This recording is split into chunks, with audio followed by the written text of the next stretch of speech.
All right, it says that we are currently live. Let me double check and make sure. Okay, there we go. Are we on Twitch and YouTube? We're only on Twitch. I figured that Okay. we would be doing this only on Twitch because the idea is to eventually come back and then like edit these together into like a larger episode. So, um, Not by me. for everyone who is just tuning in, I know sometimes it takes a little bit for people to come in. In fact, it says that we currently have 0 viewers. um, I'm seeing 4. yep, it just updated. Which, I mean, if you consider the jump from 0 to 4, that's an infinite percentage growth. So that's pretty Yes. good. But I figured this is also like by doing it on Twitch, we have a lot more leeway to make mistakes. um, the fact is we're going to be talking about propaganda, and it's very easy to get like lost in that and trying to fight that propaganda by uh you know just countering everything they say even when it's actually true. um Well, yeah, because people forget that all propaganda is trying to convince you of information. It could be totally correct. You could argue some propaganda. I mean, I know morality is relative, but technically, smoking is bad for you because it gives you lung cancer. That's propaganda. It's and just propaganda that happens to be true and probably the right thing to tell someone. But yeah, people, when they think of propaganda, they're thinking of Nazi, Soviet, whatever. and we'll be talking about like how it's evolved over time, how it has changed, and how like you know in one way everything's propaganda, and in another way we're talking about very specific examples, and we are going to go chronologically in this. So that means that you know we will be trying to decipher what's going on with the times, make fun of it a bit. We've got some pretty funny examples today, and to kind of like cut, see how it's evolved and become kind of more pervasive and more convincing. Um, Now, I didn't notice that Dresser. Thank you for forcing me to take a swig. That's dangerous. I have a cooldown timer on it. It's specifically 10 minutes. Um, so it like can't really harm me. Um, Now, the idea with this, for those who are tuning in, is that we will be um, doing this as a series. That each time it'll be basically a double feature, and we'll both present uh, two examples um, to you know understand the times. And in fact, Don't Be a Sucker is definitely going to be one for a later stream.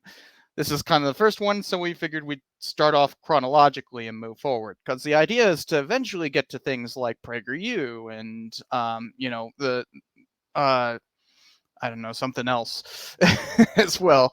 But like PragerU, I think is like one of the biggest propaganda outlets as of today.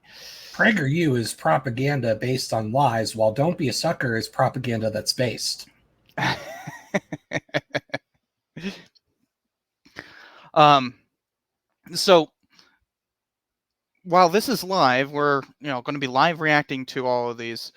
Uh, Once it's all done, the idea is that I'm going to be able to take all of this and cut it up, maybe add some more narrative over the top of it and everything, but ultimately turn this into kind of like a large episode for my channel, like an actual episode where we are, you know, taking the important bits of these live streams and putting them together to kind of explore how propaganda has changed over time, but also just have a good laugh because yeah, today we also have Reefer Madness, which is just hilarious.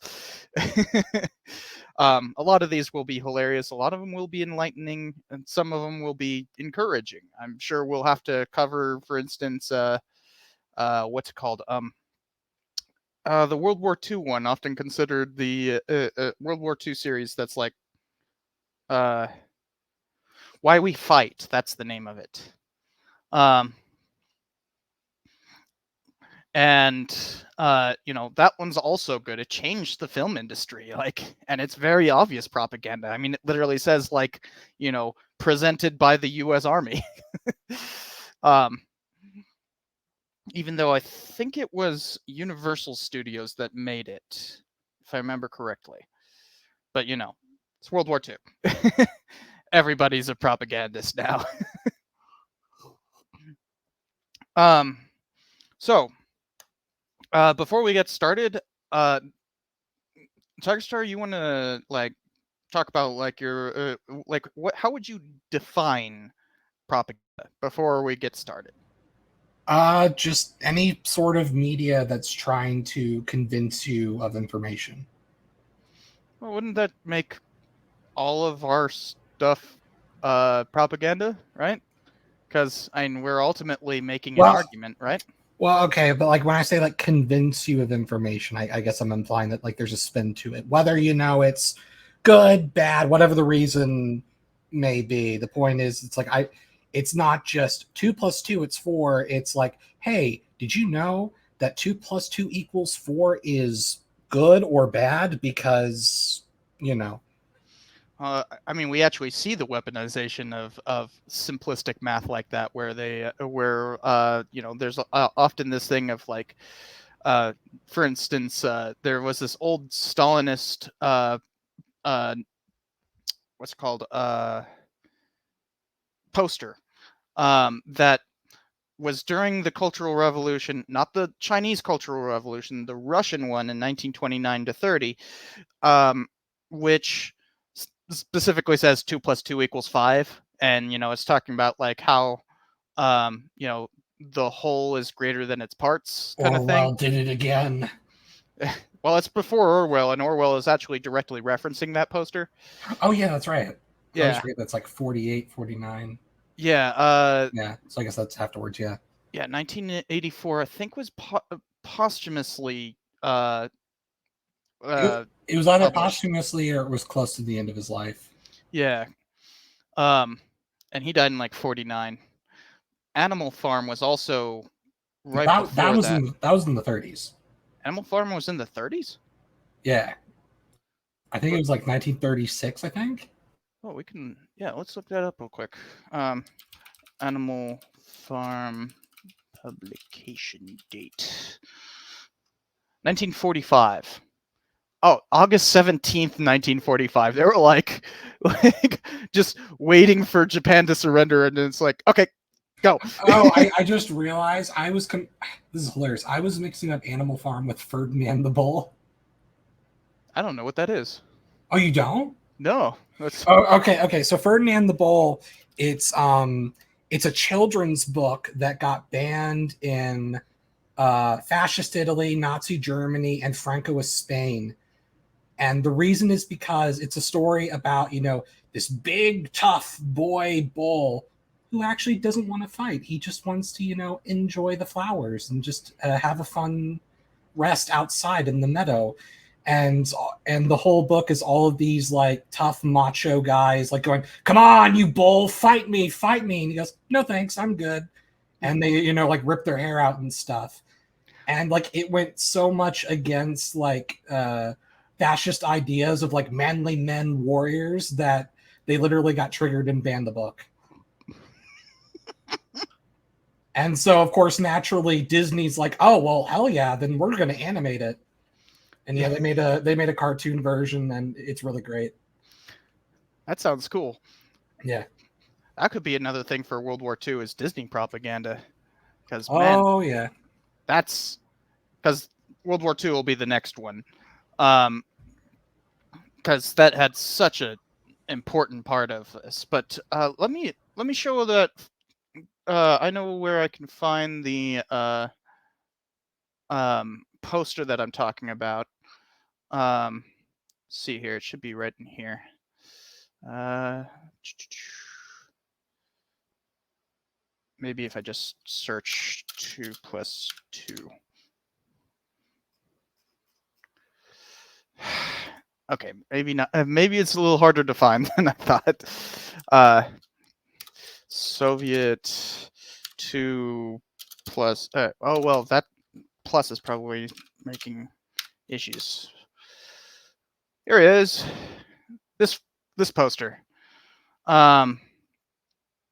Maybe if I put in a plus rather than a plus here. Excellent website for finding primary sources on Soviet history is 17 moments in Soviet history. It's soviethistory.msu.edu. And I am not finding it. This one actually has like a translation, but anyways, you can see it's basically saying, 2 plus 2 equals 5 is talking about how, like, 2 workers plus 2 workers working together is the output of 5 workers, kind of thing. That standard kind of, parts are not equivalent to the whole. I mean, I suppose if you got 2 boy workers and 2 girl workers, there's a chance it could equal 5 eventually. That's very simplified math. Could be a lot more than 5. It's like the second minimum possibility, unless they both have really bad luck. Yeah, see, it says 1929 on it. Year of Great Change, maybe? Hey, I found it. All right. So what it actually says is 2 years plus 2 years plus the enthusiasm of workers equals the 5-year plan. Okay, so it's a 5-year plan thing. Because the first 5-year plan was actually 4 years. You get a little math wrong, no one freaks out because it's all a part of the 5-year plan. I always love that lyric from CCR, the 5-year plans and new deals wrapped in golden chains. But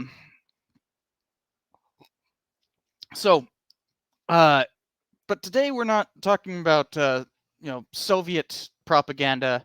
We're talking about American propaganda, although one of them is very specifically anti-Soviet, but anti-Bolshevik. Yeah, because I noticed that the poster had Trotsky on it. Yeah. Yeah, and I will forewarn, I don't think we've watched either of oops, that's the wrong one. I don't think either of us have watched oh, I should probably stop sharing screen. I don't think either of us have watched the today's examples before, so we will be skipping forward because both of them are an hour long. But we're also going to be kind of guessing about where to skip forward. But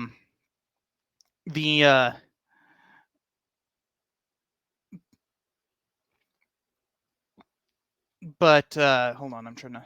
Where did I put this? Oh, wrong folder. That's why. It's on hold? No. I downloaded these. I don't know where I put them.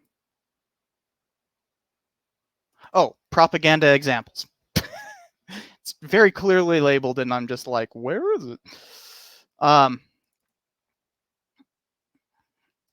Because of that fact, because of the fact that we haven't actually watched these before, you guys are going to be experiencing it with us, so it's going to be interesting. Because while both of us have looked up like the synopsis of the specific movie we're talking about, like mine will be Bolshevism on Trial, which came out in 1990 during the Red Scare, and it's a feature-length film. Feature-length at that time merely meaning it was longer than an hour. And and longer than an hour, as in it's an hour and 9 minutes. Ooh, which is still mostly credits. Um, the the fact is that we're gonna be stumbling through this together. Yay! All right, let me share screen, but only specifically the window that it's in. Now, hopefully, it's not too terrible looking. It's 480 and silent, so we can talk over this all we want. There's no talking. But what about the beautiful music score? From what I could tell, it sounds pretty basic. I I have only skipped through it a little bit rather than anything more substantial than that. Wow, the cursor just gets stuck. There we go. Um, so are you all ready? Uh let's head on in and see what it's like.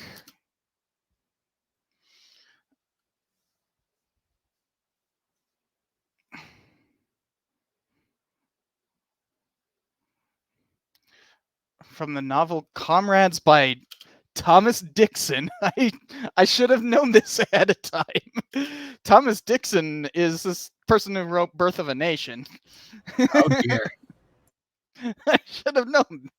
So would that make him one of like if you had to make a list on people who have like ruined our understanding of history, Would like he as be an up? individual, would like I wonder how high the top 10 he would be. Yeah. Well, it's. I I don't know. He was playing off of a lot of lost. I mean, the thing he's most famous for is the Klansman. Um, that was the name of his book. The Birth of a Nation was the name of the Yeah. movie. Um, but I think the Klansman came out in like 1905, 1910, somewhere around there. Like, the Lost Cause was already a pretty prominent feature. It just hadn't been popularized in the North. Well, yeah, Um, that's the thing. I guess it would be whether you'd want to square the blame on him for making a book that would be popular enough to become the movie, or the movie itself for being the popular hmm. thing. Yeah, it's hard because I blame historians mostly for the Lost Cause. It's like you know people like Woodrow Wilson, right? Um, which, by the way, this movie came out while he was president as well. I don't know if he had anything to say about it. He was probably comatose. Um, but um, the Lost Cause, he was actually pretty instrumental in popularizing, not just because he screened the Birth of a Nation at the White House or anything like that, but because he was a historian and had been using his historian credentials to push that myth. Um, you know, from his presidency in Stanford, long before he became U.S. president. Uh, I said Stanford. Princeton. I think I made the same mistake in my actual episodes too. I should go back in time, put on some sunglasses, and publish a book that's like, yeah, it is a lost cause because they're a bunch of losers.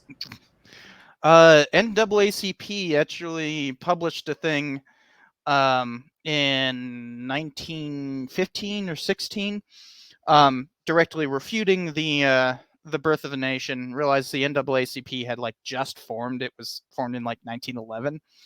Um, and uh, the like because it while Birth of a Nation never specifically states that it's a trying to promote the lost cause or anything, there is a very specific frame that got really popular in the press for at the time, which was like literally our lost cause or something like that is on a banner.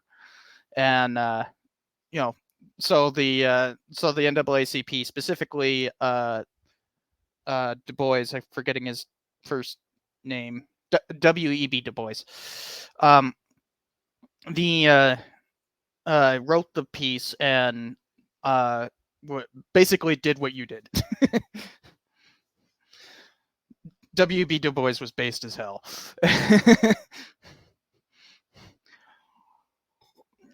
All right, let's get back into it. Yeah. Probably honestly didn't even need to pause it because they're probably going to exposition for like a good 5 minutes. You're probably right.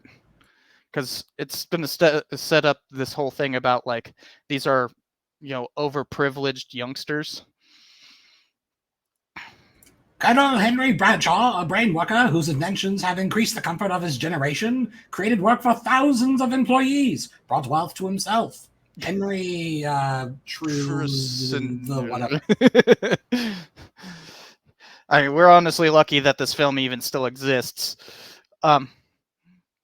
These so much. It's something like 50% of silent films are gone now, like unrecoverably gone. Society of Girls join the Reds. Oh no, they got the Goyle.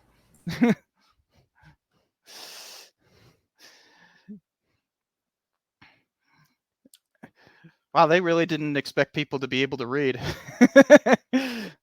Norman Bradshaw, the Colonel's son, much like his father in ideals and talents. Robert Fraser.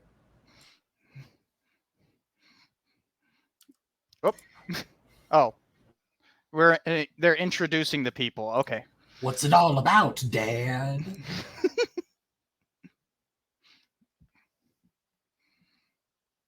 Barbara Alden is going to speak at a radical meeting. That's a fancy G. Yeah, they often had a lot of those kinds of like fancy text on screen. Like they put a lot of effort into those into what are called text cards. The whole industry put out of business by the evil talkies. Well, Dad, it'll be a good speech. The outrage. But the Goyle's gone crazy. If these long-haired talkers got control of the government, they'd ruin my business and throw my men out of work. Wait, he's calling women long hairs. Also, the more he started talking about business, the more I wanted to go Southern. It probably would work, especially given that this is based off of Thomas Dixon. But like, think about like how long hairs would be used in like the 1960s and 70s. Like I just finished listening to the trial of the Chicago 7, like the actual transcript, and no joke, the judge even refers to some of the audience as long hairs. And just go back in time. Go, in the future we actually call the derogatory term we use is blue hairs. Why? Because they're old? No, they actually dye their hair blue. Whoa! But now it's just misogyny. Wasn't it always misogyny? I mean, the whole thing about long hairs in the 60s was often referring to like, oh, all these men wearing their hair like women. Meanwhile, they look at pictures of Civil War people and go like, no, that doesn't count. That's different. That type of long hair is still manly and totally okay. Oh, and then they see a picture of Jesus and they're like, no, that's fine too. Just specifically, just now, we've decided it's bad. Yeah, I always love the professionals don't wear beards, and it's like God wears a beard. But like, I got that from what's it called? Psycho Stick. God wears a beard. But yeah, so you can already see that it's setting up that the industrialist daddy is going to be the one who's like going to have to basically save the kids from their silly radical ways. Like how they don't even bother to give dialogue. Lots of things are wrong in the social system, Dad. Then maybe Barbara sees further than we do. Oh yeah, see, you could tell that this is you're supposed to get a reaction out of that because he's implying that a woman might know something about politics in 1919. How the heck is... I'm not in streamer mode on Discord. What the heck?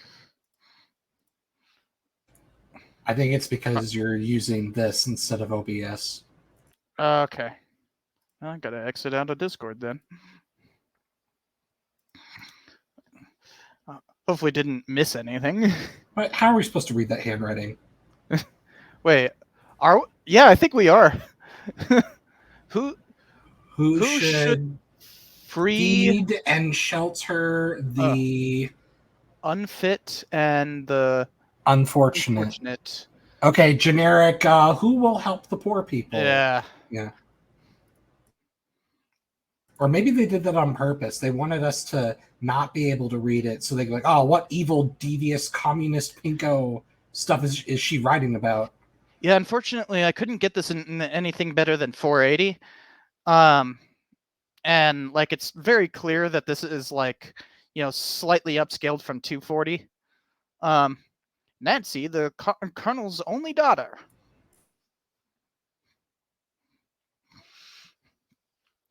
Is she supposed to be the one giving the speech? No, I think Or is it this harlot?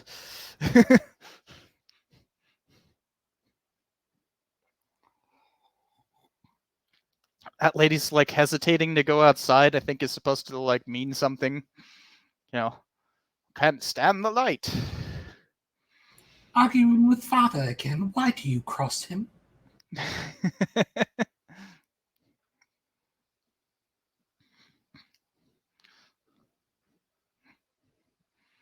He's all excited about the newspaper story on Barbara's speech tonight. I'm really confused on whether these guys are Southern, Transatlantic, or British, but that's fine. Definitely not British. This is a very American production. In fact, I believe this was actually made in New Jersey, not Hollywood. Here's a letter from Barbara. That almost sounded like New Yorker. That's close enough. I'm sure they'd murder me if I said that too close to them, but I mean, it's a stone toss away. I keep on having a friend who, I'm not even bothering to read this. It's too hard. I have a friend who keeps on saying that I'm on the East Coast in New Mexico because he's in Nevada. I mean, the Rio Grande shore is kind of like a mini coastline, I suppose. I mean,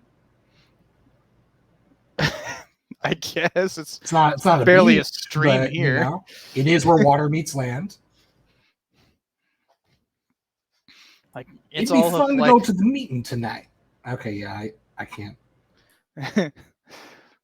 I can't do it in a female voice, but that would be a lock. Let me go too. Yeah, that was very mid-Atlantic. Lock. I almost want to have him sound like Kennedy or something. That's very mid-Atlantic. Tom Mooney, normal and chauffeur and friend, very handy with his knuckles. Oh, he can fight people. Well, surely no barbaric acts in this day and age like that. Herman Wolf, a professional agitator. I mean, with a name like that. But wait, is that the same act? Dude, I think that's the same actor who plays Stephen Douglas in Birth of a Nation. I mean, I can see Stephen Douglas in his face, so. Dude, hold on. I'm gonna look this up. I mean, there were like 10 actors in 1919,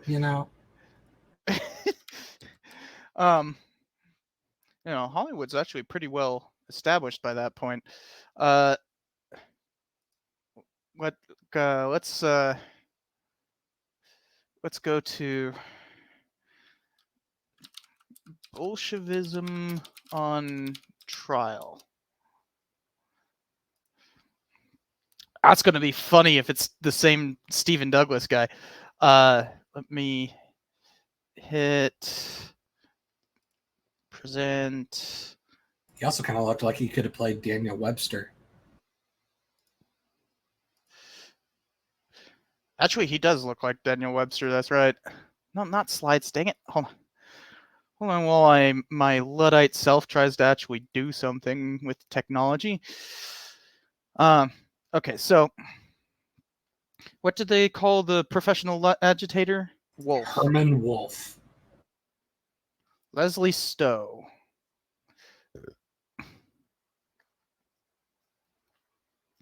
So get me back to 1915. Ah, oh, I've seen The Imposter. It's a good movie.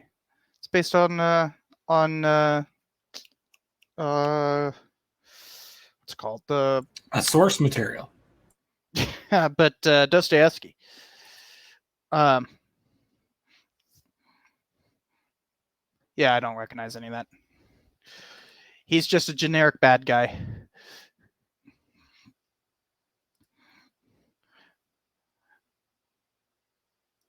Share screen. All right, back to this. Wolf's type has emerged in every social revolution, the strongman who exploits the sincere ideals of less aggressive people, turning social discontent to his own advantage. You know, you gotta admit, it's kind of a surprising loss of maturity how at least when we started doing Red Scare stuff, at least it was like, oh, they mean well. They're just being tricked. But now it's just they don't even bother with that pretense. Everyone's just a spawn of Satan from the beginning. I want to point out the books that he had. So, obviously, a Marx book, Value, Price, and Profit. I don't That recognize doesn't that sound very communist. some random what looks like a pamphlet on socialism. Two actually fairly famous the, it's called American Federation. So one of them is from the American Federation of Workers. The other one is from the IWW, the International Workers of the World. So these are actually like, and at the time would have been recognizable to people, for their specific context. So they're very much going after the AF, AFL and Wobblies. So, as with most anti-communism, it ultimately comes down to anti-labor. Catherine Wolfe's wife lending her wit to the furtherance of his plans.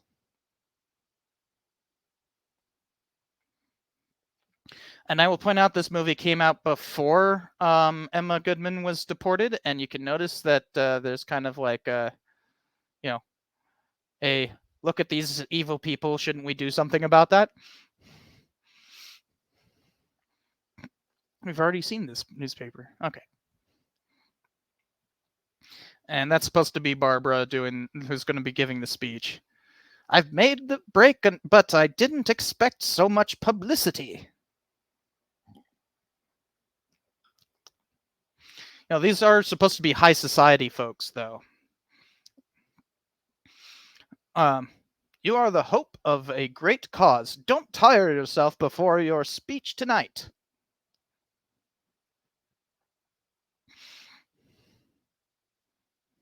I feel I can't rest until I've found the remedy to capitalism. No, it's the reefer. And that girl's is a motherly sympathy for those unable to care for yeah. So, silly woman, I understand that you want to take care of people because your destiny is to be a mom, but let's not think too hard now.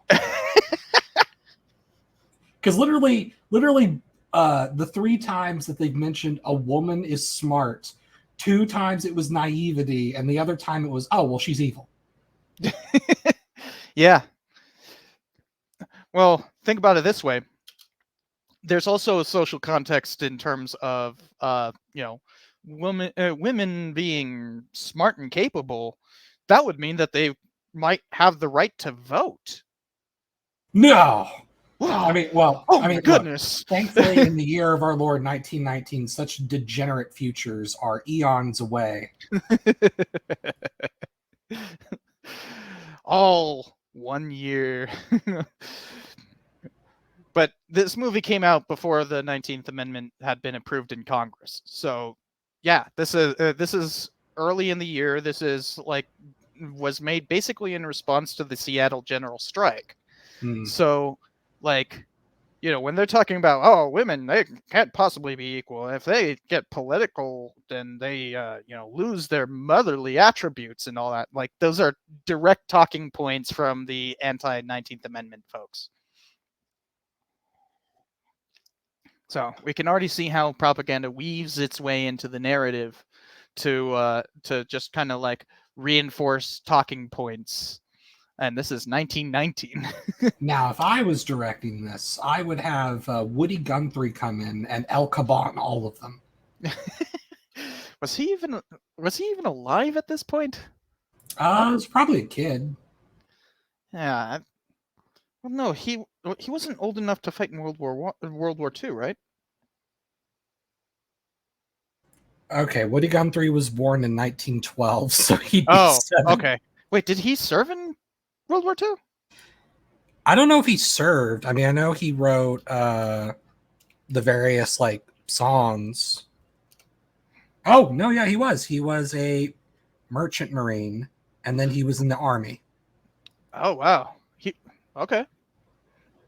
Merchant from 43 to 45, and then in the army in 45. Yeah. Merchant Marines at the beginning of the war had their work cut out for them. I wasn't. That was no joke. So I mean, why did I? do you think the machine kills fascists is a bluff? No.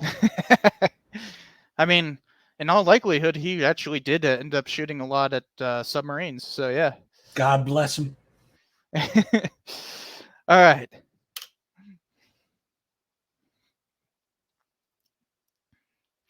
Showing her being caring and nurturing.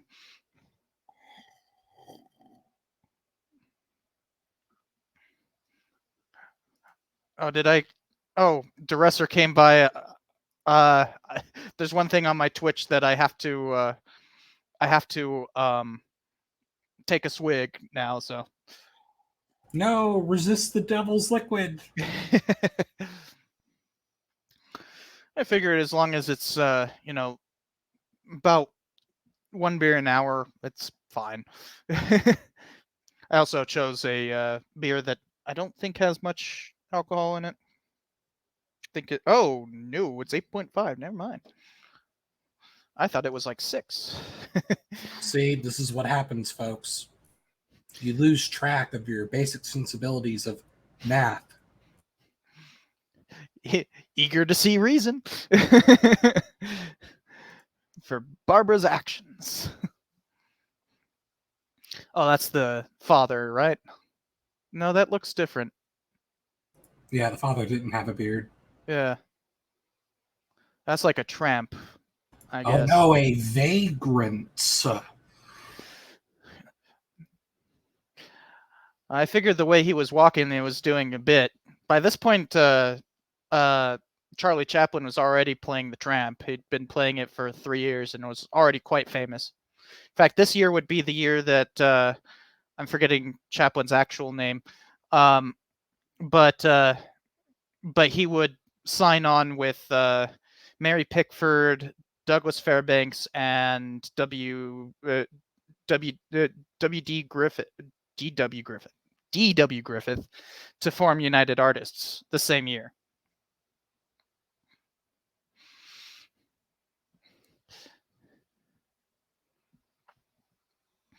Okay, so they're just pouring over a body and trying to get the runtime up for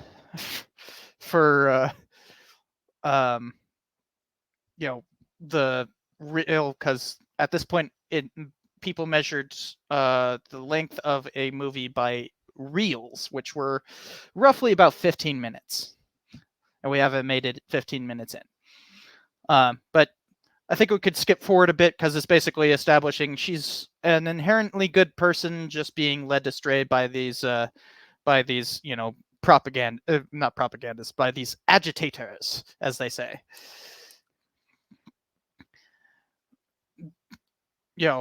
Oh, well, leave this to charity workers. Let us find happiness. But I am a charity worker. That doesn't count. Yeah, but you're a woman. can't have that. But, basically your bleeding heart liberal stereotype. My patents have been granted. Here is my new card as president of the company. Instead of helping those in need, why don't you join me so we can exploit others together?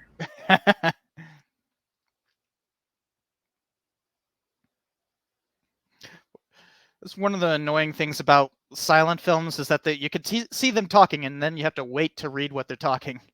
I am happy in your success, but but greater work is, doing this stuff. So she's offered a place in terms of working for the company in that, but she's instead doing all of this stuff. To buy our island will take money. If Comrade Barbara could persuade some of her wealthy friends to help. So the communists want to buy an island. Yeah. That's very Legion of Doom of them. So they're actually going to buy an island off the coast of Florida and basically set up a commune, and it's going to go horribly awry, No, actually, it's where Trotsky's going to put the missiles at. Yeah, funny thing is for a whole thing about like on trial, there's like no trial in this movie. Well, you'll notice that the beginning thing doesn't actually call it Bolshevism on trial. The posters do. The beginning of it calls it Shattered Dreams. Well, it's because the trial is in their hearts, Cypher. Gosh. But you can see this is like a communist congress. Only, I think 2/3 of the guys got salt and pepper beards. Jeez.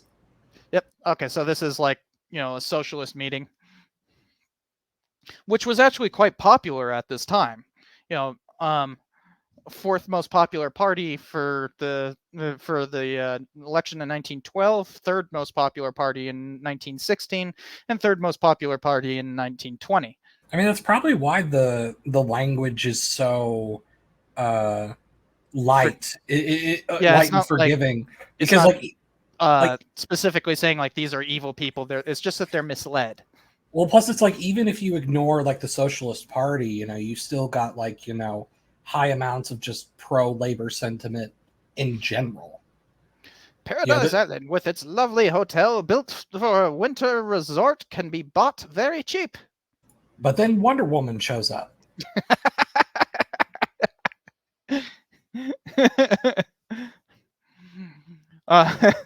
And the rest of the Amazons, and we can't have that. Women who frickin' are capable.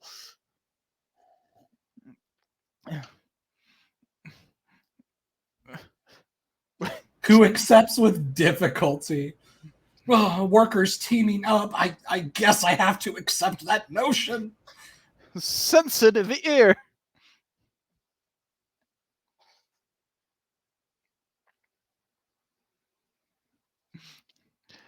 We shall have balls and festivities. Balls. So overall, it's that type of commune. Will be changed for dress suits, and their girls in calico shall wear something else about working. But we've got the biggest balls of them all. He looks like a rough customer, but he may be sincere. So basically just they're discussing the plan to buy an island. And basically institute their own commune. But you can also tell that they're purposely giving it this kind of like vaguely aspirational language rather than any kind of like specifics. Yeah. And like Barbara's freaking, Why does it look like Teddy Roosevelt's kid? Kermit? I don't remember his name. It's the one that like served or whatever. All three of them did. One of them died. It may have been the one that died, but I don't know. His face kind of looks like him. Kermit Roosevelt. I'm thinking it looks kind of like Kermit. Hold on. Let me go back on this. No, definitely not Kermit. Yeah. Let's see. Siblings. Quentin. Oh, Quentin was the one who died. And No, yeah, I'm thinking of Junior. oh, Junior? Yeah. That Okay, maybe doesn't look not. like. Maybe not quite the same. But like, if you actually look at here, let's okay, hold on, let me switch windows. Um, if we hold on, um, oh, I have to hit stop, then change. Whoops. Then I think share screen. I think I was misremembering his face being like closer together. No, you're probably thinking of him. No, that's not who I was thinking of. What the heck? I definitely was thinking of Junior in my head, but I misremembered how like wide his face was. Yeah, Oh well, I it by doesn't some matter. of it, it looks pretty similar, kind of, but far less square jawed, you know. But he died in. Is that actually his plane crash? No. What the hell? How the hell did they get that? With the camera. I set myself up for that one. But yeah, that was some some historians argue that like Teddy Roosevelt's uh like grief over this basically ruined him, and that's why he died in early 1919. Um, like there's the burial. Um, I mean, that one day was bad enough, but that one day. the day where his mom and wife died on the same Oh day, yeah, but that was and he just wrote X in his diary. yeah, All the light yeah, has gone out of my life. I mean, you could and probably only go through one of those before you're just done. dude, and it's not even this. Like they died within hours of each other, and in the same house. Like think about that. Yeah. Although he did have a he did have a daughter out of that because his wife Alice died during childbirth, but like um, Alice died from complications of the childbirth, and his mother died like literally down the hall. So That would almost be like an interesting movie, some movie of like Teddy Roosevelt learning to enjoy life again. well, that's you know that's basically the reason why he went to South Dakota, right? I could believe it. Like he he basically left New York altogether and was like, nope, I can't deal with any of this. I'm going out dude ranching. um, but anyways, let's get back to the film.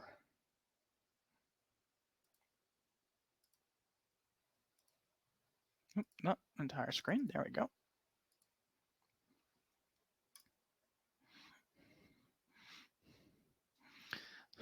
So enticing.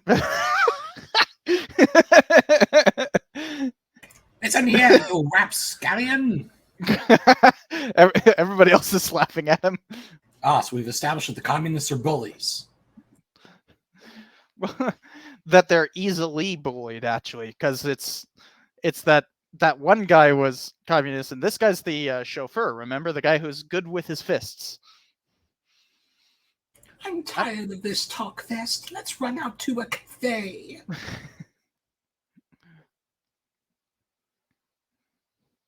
Wooing the chauffeur into communism. Not me, kid. I'm timid in public. This guy. I mean, I can't read. I can't read like kid in dialogue like that without thinking of like Casablanca or whatever. Oh yeah. That guy's like just getting openly bullied and shoved around, and everybody's just like, "Ha ha, you're a pipsqueak." But you are here a more eloquent speaker, Comrade Barbara, a woman who has forgotten self in her work for humanity.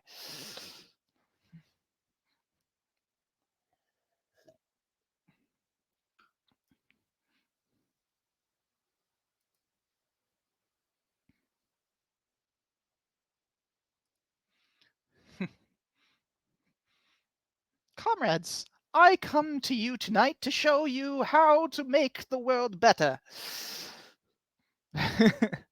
Sure, I could probably do the southerner thing better, but whatever. I mean, I don't know. I guess it depends what kind of southern we're going for.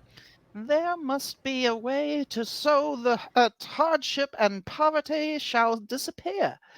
Let all the strong divide the fruits for their labor with the weak. Uh, like, and she's basically just quoting the Communist Manifesto, but okay. And then it's just two guys in a smoky room. They said they were meeting. Hard to read all this quickly enough. Meeting to her Miss Alden here.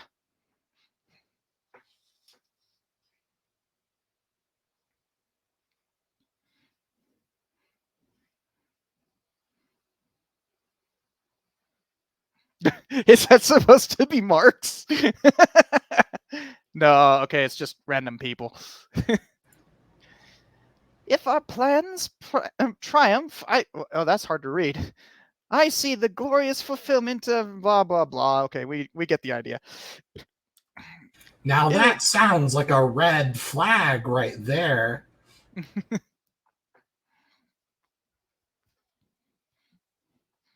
Ah, yes. We all believe in brotherhood and all that. Yes, yes, yes. And now he needs your money. You have heard, Comrade Barbara. Can you hold back now? Give till it hurts. And I literally just guessed this. Who'll buy his freedom first?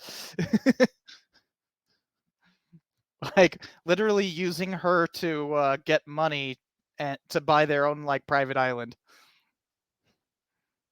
Because remember, that's what communism is all about: privatization and purchasing islands. Unlike capitalism, which is about neither of those things ever. And notice how much of a focus they're on putting on like how this is just about money. Let's get the money from the bloated rich.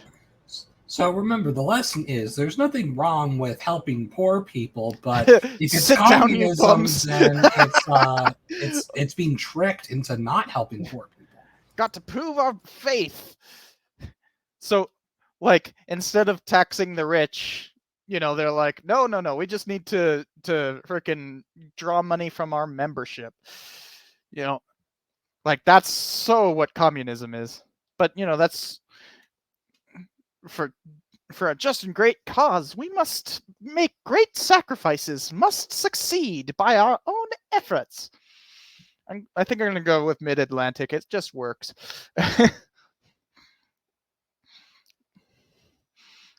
Think of what we offer.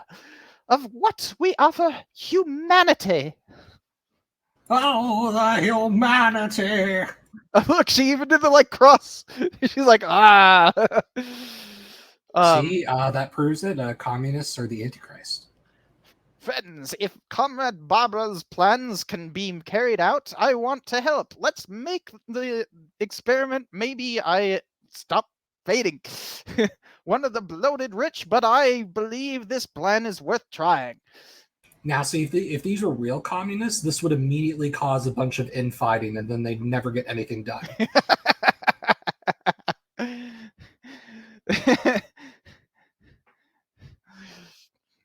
Well, until the purges start, at least. Well, no, but just the fact he's like, now look, I may be one of the rich, but, and that's when have to be like, no, can't include him. But what about Lenin? He was rich. That doesn't count. But it's like, they're saying, we need to get the money from the rich rather than, all of us poor people. And then it's like, no, you've got to help the cause. And then it's like one guy who's like actually rich is like, okay, I'm rich and I'll join in. And they're like, all right, now we'll donate all our money. Like one rich guy joining in is all it takes to be persuaded into communism. You've made me the laughingstock of the city. And you have the nerve to ask my help?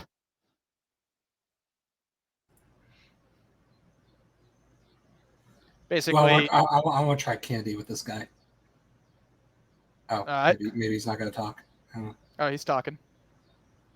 Ah, Our social system perhaps is wrong, but here's a chance for me to find out. that is very Kennedy. Thank you. I've been listening to way too many of his speeches. Ah, Then you refuse to help us out? Oh, maybe that was that guy. and that's the Yeah, that's the father. yeah, absolutely. And I won't. And what more? You'll have to give up this scheme or get out of the house. What's more? I thought it was once more. I've never heard it phrased that way. What's more? That's actually how I normally hear it. Oh, I always thought it was once more. All right, Dad. I guess I'll go. Okay. I'll get the money somewhere else. Oh. I am not satisfied with the rate of our steel production being 5% less than the Soviets in 1952.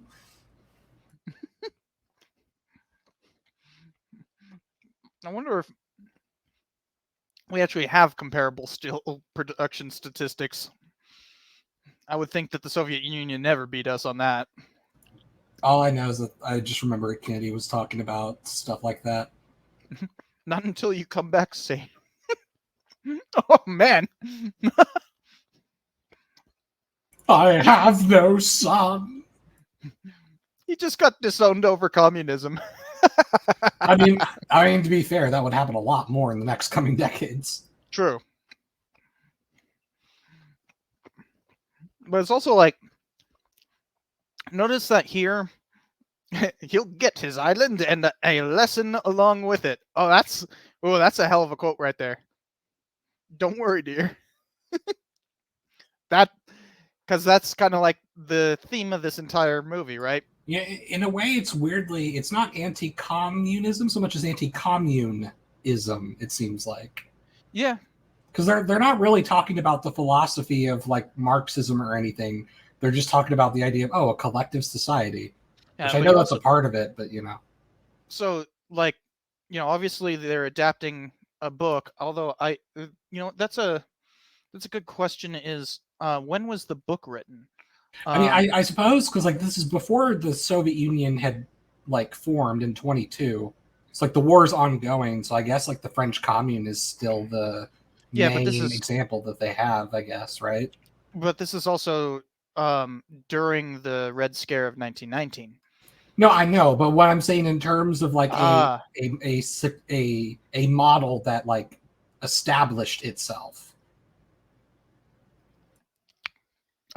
So I just looked up the book it's based on, and guess what communism he's referring to? So it's not Paris? No.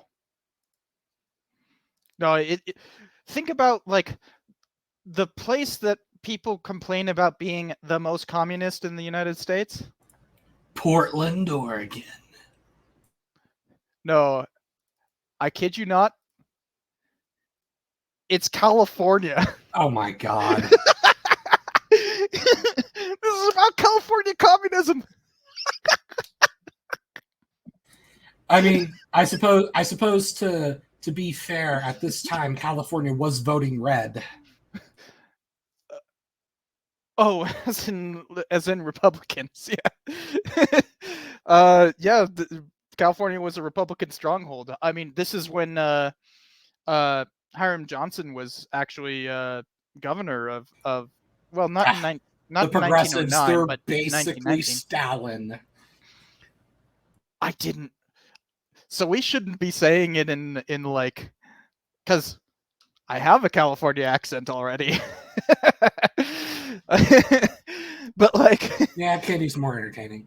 yeah, I mean, it's just we just associate that with like older stuff. But wow, I did not expect that. Well, yeah, because I think it's because like when you think of like old money, like aristocracy type money, you think of New England.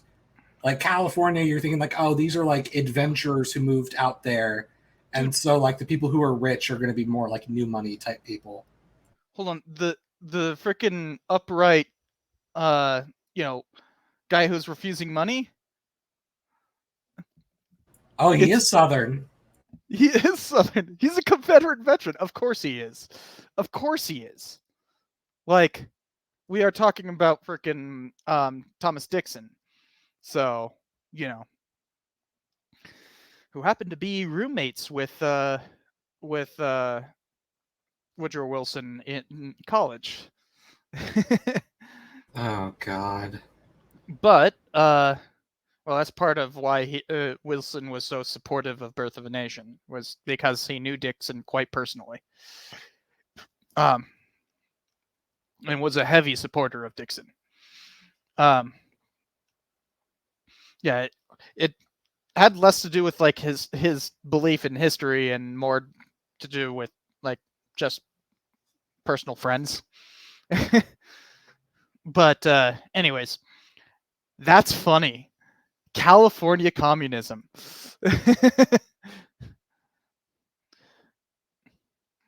Up, and I think Duresser just came by with a drink requirement, so I'll take a swig.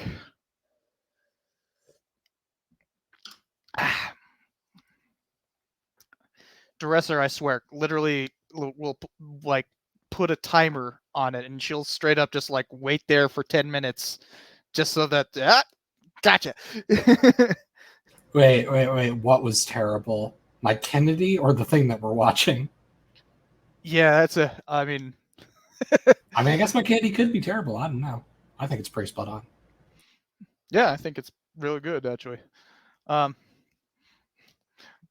Something more I associate more with 50s and 60s rather than 19 teens. Um, you want a 19 teens accent, you do that, and then you just you take the mic slightly far away from your mouth and you say it very loud and Give boisterously. it that phonographic quality. Yeah, and then you start talking like this. That Roosevelt speech, Teddy Roosevelt. And that is why I am offering you a square deal. Yeah, I can't do that. I can't. Yeah, the funny thing is the actual recordings we have of Teddy is that it's all very high pitched, but that's because of like the recording tech at the time. Like we don't really know what pitch he was. But it's also partially because every time they recorded him, it was at frickin' Sagamore Hill with like a microphone in a breeze, which is just dumb. Why are you recording like that? I have an episode coming up on Roosevelt. That's why I'm able to throw all these facts out, because I have Roosevelt on the brain a bit. Good old TR. All right, let's go with how do I have so many things open? Oh, I accidentally have like 5 windows open. There we go. Let's get back to this. Now, I think this is mostly just moving to the island, so we can pretty much, they're like Here's some casual racism right there. Indian must feed South. Jesus.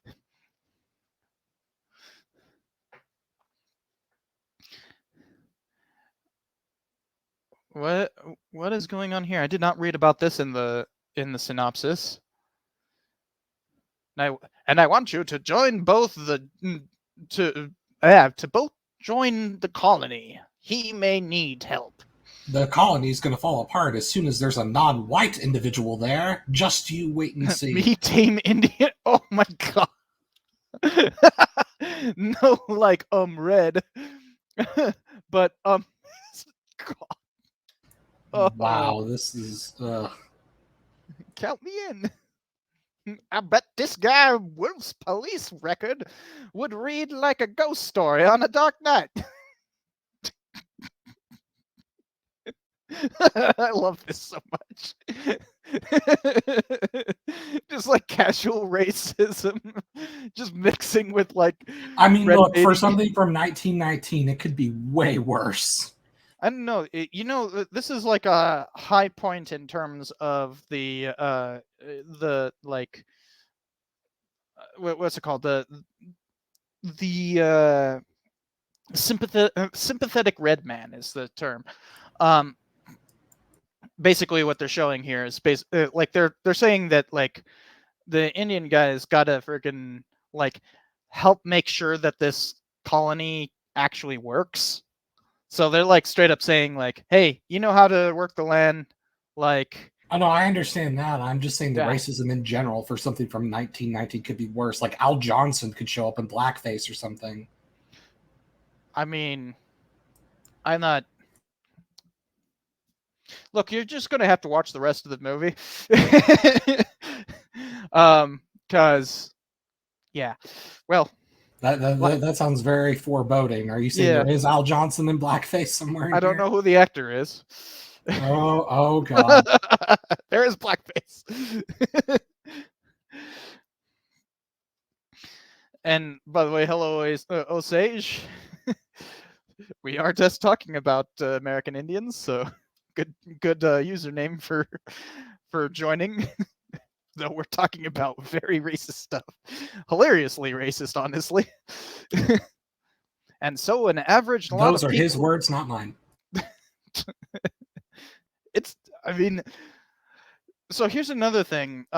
Like, one of the most pro-Indian movies to ever come out of Hollywood was filmed just before Birth of a Nation by D.W. Griffith, and it's called Ramona, and it's the best portrayal of Ramona I've ever seen, and it's literally subtitled like. In fact, here let's Ramona. Like, you should see the subtitle for yourself to believe that it's true. It's also the breakout role for Mary Pickford. Like, no joke. Can I just get the? Okay, well, it's going to be kind of hard to read, but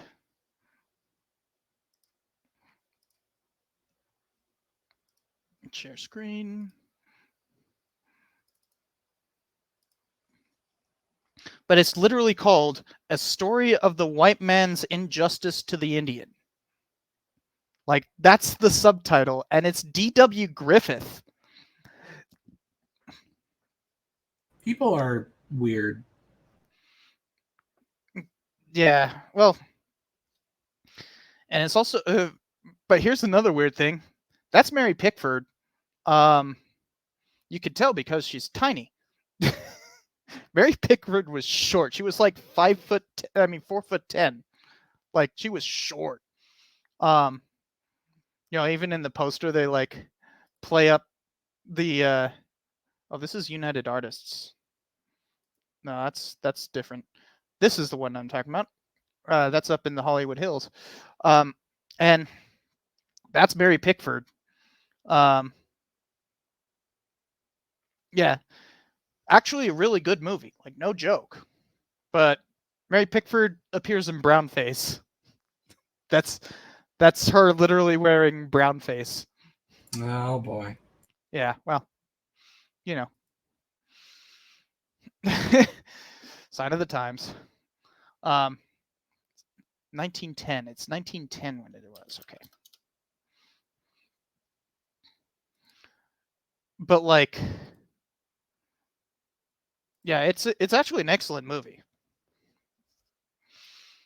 And Mary Pickford's breakout role in D.W. Griffith's not his first film, but like his first like popular, like really popular film. Also, So I like how we're like, oh, our films are an hour long, so we should skim through them, but we're already an hour into the stream, and we're not even yeah, halfway through yet. Yeah, we should get back to the video. I mean, if we have to split these up, that's what happens. It is Um, what it is. yeah, Although I feel like Reefer Madness, you could skip more of it just because it's like repeating the same things over and over again. true. I'm guessing. I don't. I haven't actually read the synopsis. Well, it's like skimming through it. It's like, oh, did you know that drugs are bad? Well, we lied and said that they're even worse. And it's Ah, one of those like you've seen one of them, you've seen them all. so let's hop back into it. Remember, this is they just bought the island. It's called Paradise Island, and it has Wow, a they've already got infrastructure on it. no. Remember, they said that they had a hotel already, and it's like perfect for wintering. All right. But notice that they are very much depicting them as like a bunch of socialites who are now going to attempt socialism.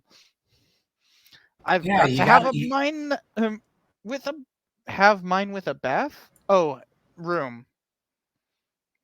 They're talking about who gets what room. Okay, and see, this is the problem, not against communism, but against champagne socialism. You got to have some working class people in there to set them straight. that is kind of the actual message of the thing is that like it's is that all of this champagne socialism doesn't work, but like it's this is 1919. They're talking about socialism in general. Obviously, they're just all going to be filing in, and you know, woohoo! We have founded our little colony. Yay! Hooray! Still looks better than Russian apartments. I'll say it's pretty soft.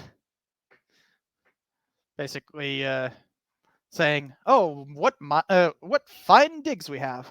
We'll have to elect Bradshaw as chief comrade, but there'll be enough trouble in the month, so this mob will recognize its real leader." So they're already conniving. We've got our Napoleon the pig. I don't remember which characters are which in Animal Farm. Napoleon the pig is the one who takes over. Okay, so that's Wolf. In this, it pretty obviously named, but like the whole point is that they're going to, the rich guy who like basically helped fund this whole thing. They're going to make him leader, but like, he's going to be so terrible that they're just going to overthrow him, and Oh my gosh! like I don't know they're if you already read. conniving and they're just coming into the hotel. You missed the cards, but they opened the window and saw some like coconuts in the tree, and like, oh, it's a good thing we built our shit in the tropics. We've got ready grown food already. It's like, my God, Some like of these guys want them to picked for them. Basically, some of these guys aren't willing to work. Uh, golly. I'm going to find out which of these bunch can't play poker.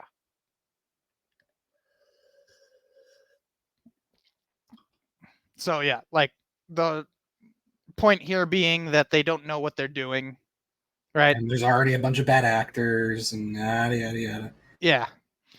Well, You you know, see, the problem is that it falls apart once you factor in human nature. But aren't these a human red nature things? flag. It's the red flag. Red. It's red. It's supposed to be red. That's not a black flag, that's a red flag.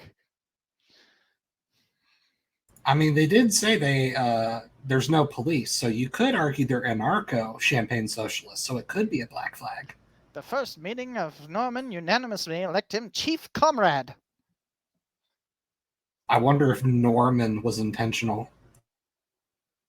Oh, as like, William the Conqueror. oh no, I was thinking like because he's normal.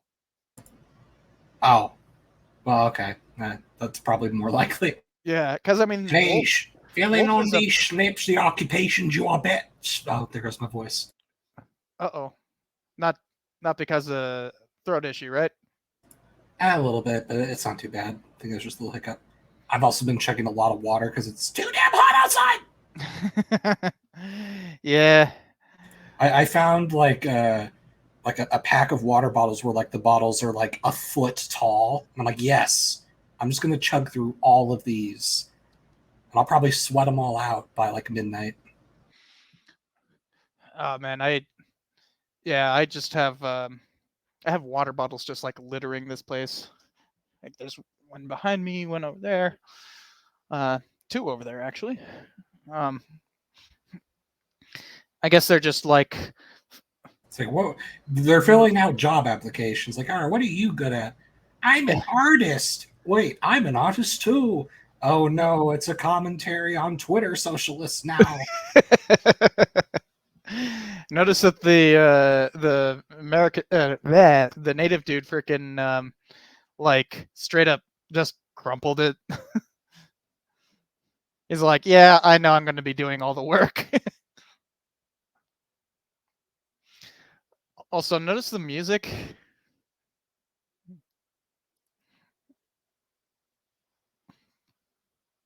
Like it's kind of this like. I haven't been hearing music this entire time. Uh-oh, really? Uh-oh. Okay, hold on. Maybe you guys can't hear the okay, I think I have to actually hit a button that I didn't hit. I mean, it's a silent film, so.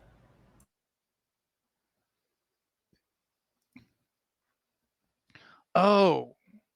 Okay. So I have to share the window in order to share sound. Because there is sound. 16 men and women want to go on the stage. We can have no theater, no arts or sciences, until we've saved up enough surplus production to support them. Yeah, that kind of sounds kiddie-esque. Supply and demand. We've got a theater gap.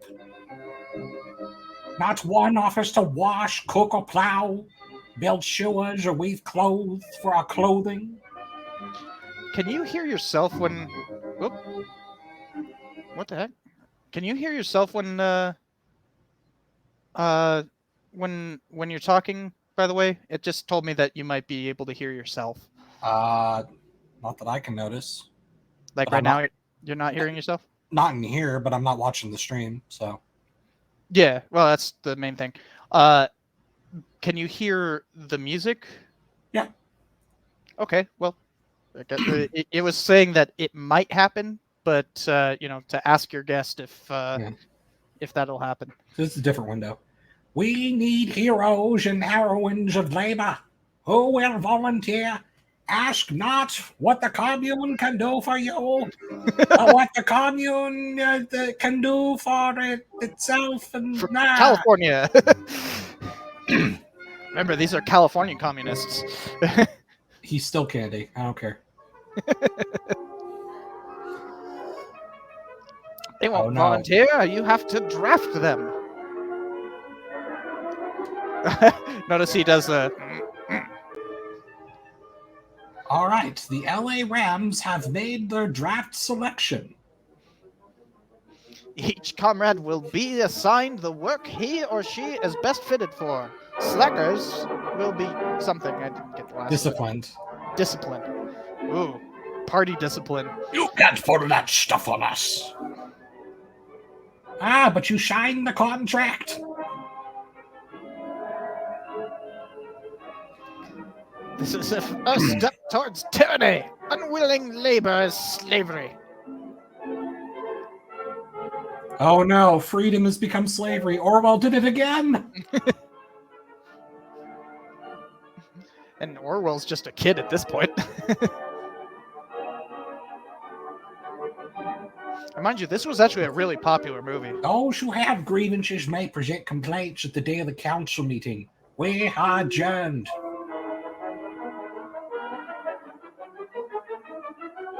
So basically, you'll like it and deal with it.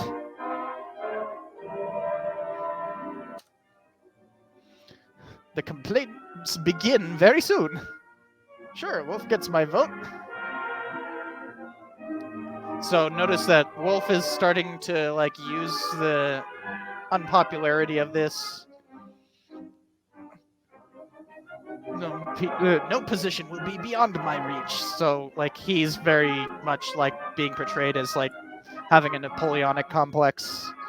See, if this was a competent director, what would happen is eventually Wolf becomes the boss and goes, "All right, I'm going to pay you for your work, and now as your company boss, I'm demanding that you work, or else you'll starve." Wait a minute. Oh no! The festival ball, where so the night before an impending food shortage, and they're just dancing the night away. Look at them evil communists having fun. Fun is degeneracy before 1967. And we'll skip forward a bit.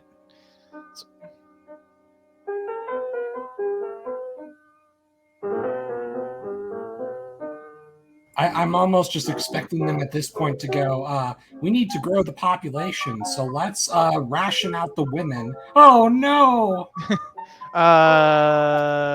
Stop making predictions, okay? Why is that actually happening? Oh my god. Yep. I'm just that good, guys. I don't know what to tell you. They're gonna freaking abolish marriage.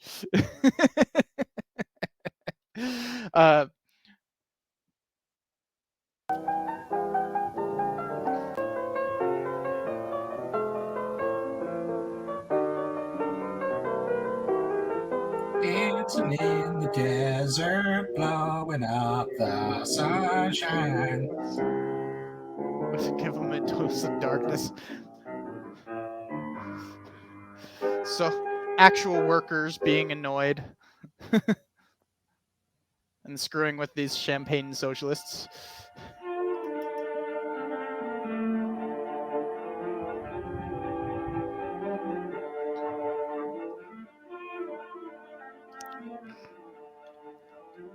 And, see here, can you do something about this?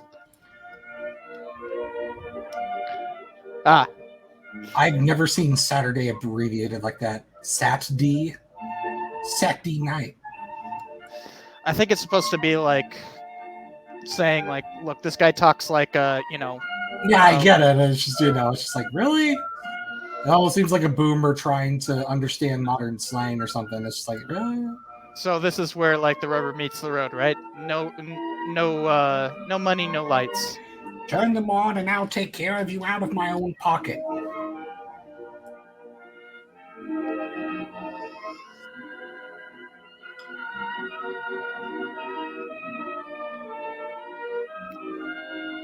And then the next time the lights go off, the workers of the workers come in with their clubs.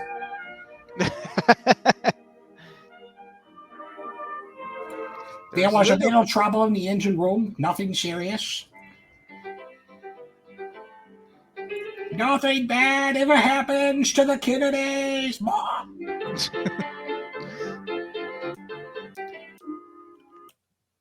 I didn't see it. Wider spreads the net. Basically, discontent is happening. The whole trouble with the lease, if Bradshaw gets away, he'll get the soldiers to throw us off the island. Wait, so they just got someone tied up who's threatening to drive them off the island? Uh-huh. Because they have a lease. Ah, they never bought the island at all, did they? They stole it. So the idea is that, like, they have to pay their rent, and somehow being unable to pay a rent disproves communism. No, that's pretty consistent. That's why you kill the landlords. Exactly. Oh, but I'm saying that, like, it's going to actually culminate in a rent strike. And it's going to be portrayed as if the rent, refusing to pay rent is, just because of, they're just a bunch of deadbeats.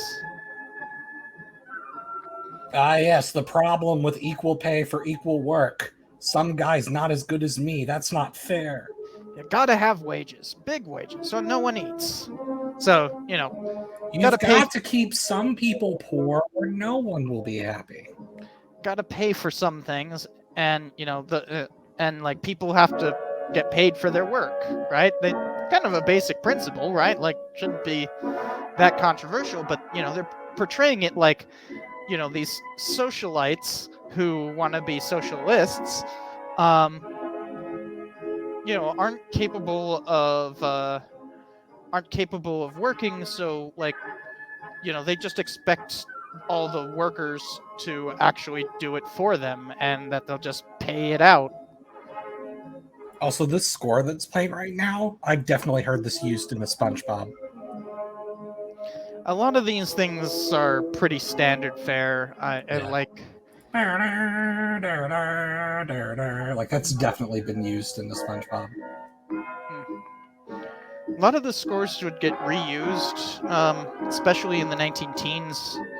Um, so it's quite possible that you know this is from some other movie and they've just dubbed it in. Some movies had specific scores, some movies didn't. It's hard to tell.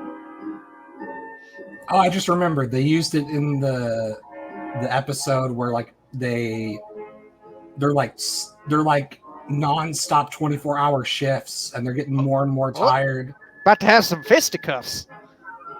Oh, Yeah, yo. he did the thing. He actually did the thing. I remember the chauffeur has is good with his fists.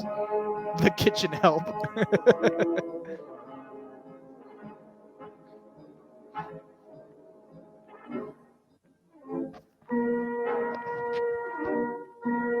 And now they're arguing over who gets what wages and all that.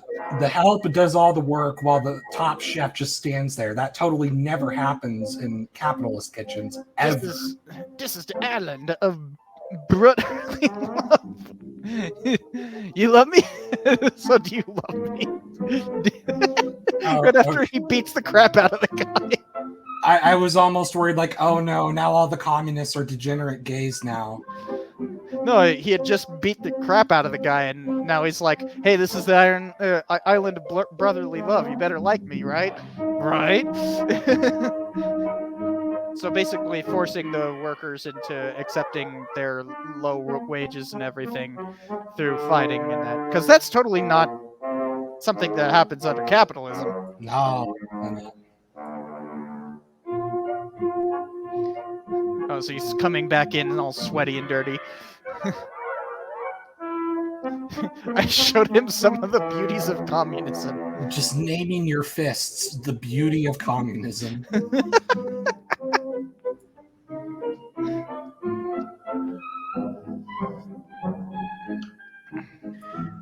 This fist is the hammer, and this fist is the shekel.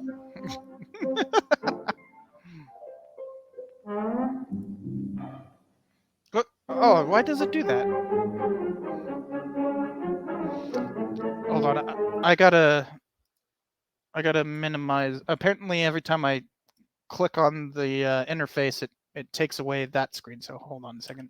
We missed a little bit.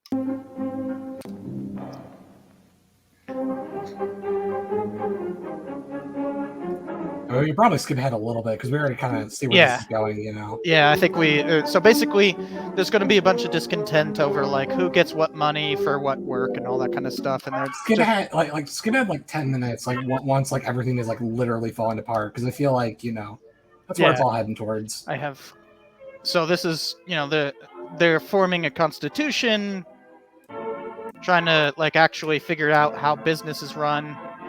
People are discontent, and now they're going to go with Comrade Wolf as the leader because they're discontent over wages and how everything's been run thus far. And everybody's like, "Yay, Wolf!" Because he's apparently, you know, the thing. Against, and there's like 2 hands, 4, and there's gonna be a ton. Day 23. Let's give it up for day 23. So now the wolf is the leader of the sheep. Actually, I just realized. I think he wasn't trying to look like Stephen Douglas. You know who he actually kind of looks like? Oh, He I was actually, just saying. I thought he looked like the actor for Stephen Douglas no, in I know, What's His Name. but like it just occurred to me, he actually kind of looks like Eugene Debs a little because he's kind of got like the strong, piercing like eyes and eyebrows for it, and the bald head. A little bit. I think it's just being bald, but not quite the same. Maybe. Like, Yeah, I guess not quite. yeah, not really the same facial structure or anything. But he is bald. So, comrades, we can spread the Red Brotherhood over the world and come to power and riches. Oh no, Trotskyism! It begins. Remember, Trotsky is currently the leader of the Red Army. No, I propose that we have socialism in one commune where we don't let it leave the island. We organize the Red Police. So, that's like, here's one of the most common like propaganda tropes right here. We will police anyone who disagrees with us, is like how the enemy is portrayed, right? Like, well, But they wait, just, I thought it was bad that they disbanded the police. I'm confused. Is police good or bad? but also, but like, think about it. How many times online do you hear people saying like, "Oh, you just want to ban anybody who disagrees with you. Oh, you just freaking call anybody a communist who disagrees with you. Oh, or fascist or whatever." The You know, dream police. and it's always who disagrees with you. Like, literal propaganda. Like, oh, it's off this direction, I guess. Like, literal propaganda saying the same crap you hear on the internet today over and over and over again. You just want to attack anybody who disagrees with you.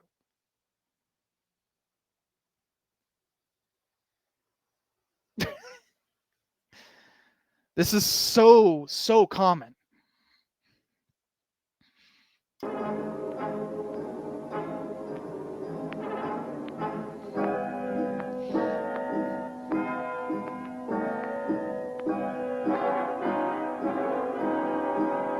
We will practice the doctrines of communism. Religion, the opiate of the people, is abolished. No, they're doomed.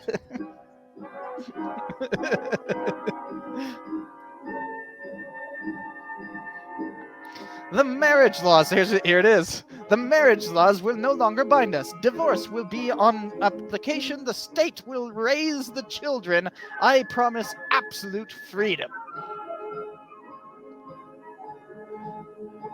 Although, I will point out, so the U.S. government actually did pay for childcare in 1918. So a year prior to this, the U.S. government had actually paid for childcare for all of like 6 months, but still, actually had So paid for it. just like the same thing. Whenever like nowadays, they're like, "What? We never had like unions and all that lefty shit during the height of American power." That's same sort of thing. And after this movie, this movie's 1919, but after this movie, during World War II, state funded child care would actually go from 1942, like right at the beginning of the war, all the way until 1950, well after the war. State funded child care for all. Um, this was like actually done for an entire decade and was done a year prior to this movie.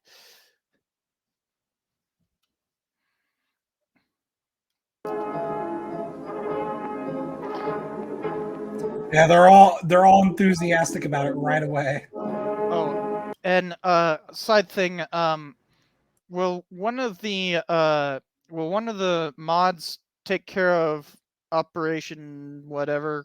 Um, get rid of that guy. In fact, I'm gonna ban him. Um, We disagree with his spamming, so we're going to ban him. so if I have to learn how to do that here, what? I guess I can't on here. Ah, why can't I hit the frickin' button for that? What the hell?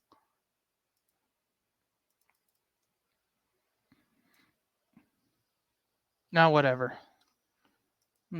Let somebody else deal with it. I don't know how to do it through here. Alright. So they're creating their police state. They're disbanding marriage. And everyone was just immediately happy about it. Yeah. No hesitations, no nervous looks. They're all just totally into it instantly. Yeah. Preferring the wildness of nature to the wildness of man.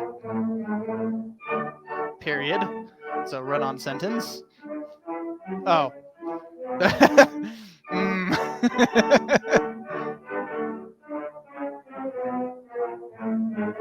they're just boxing, I guess.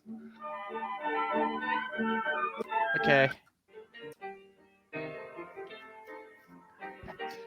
I was expecting to see some debauchery because the synopsis made it sound like. Well, they can't show that in theaters at this time. Oh, actually, the Hays Code is a decade away. Like it's. Yeah, yes, it's true. Yeah, they're basically free to show whatever they want. Obviously, to a certain point, audiences will decide, but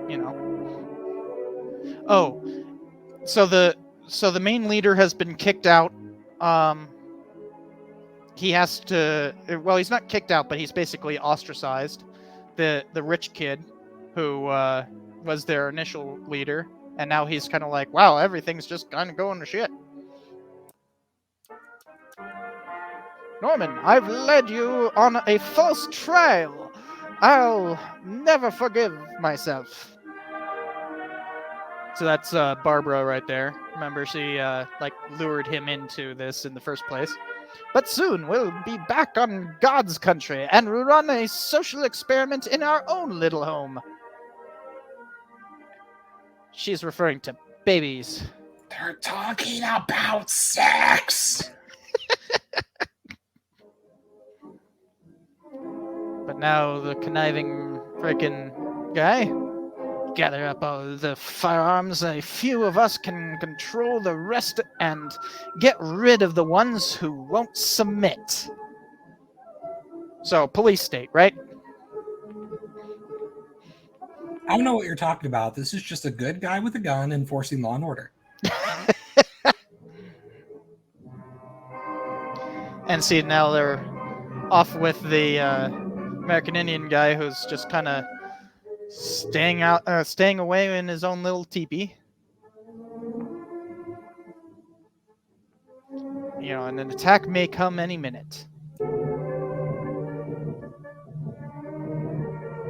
And this is freaking. What is up with the broken English? Come on, man. So they're gonna stick around for a little bit, hoping that the attack doesn't come immediately.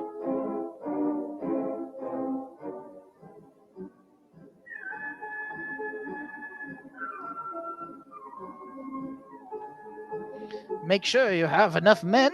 Go get them. Okay, so now they're going to finally attack. As Chief of the Red Guards, I've ordered to bring you in.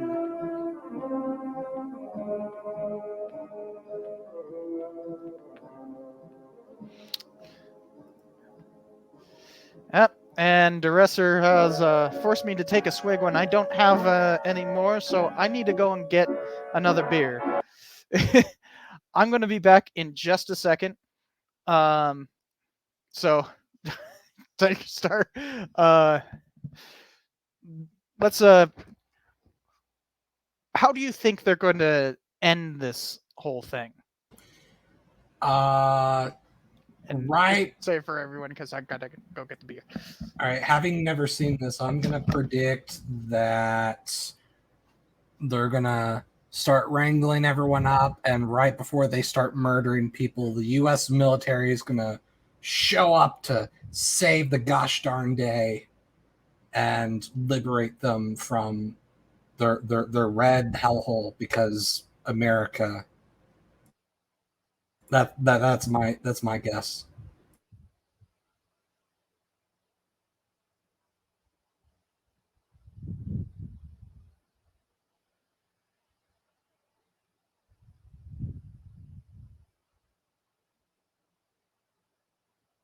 So how's everyone in the chat doing?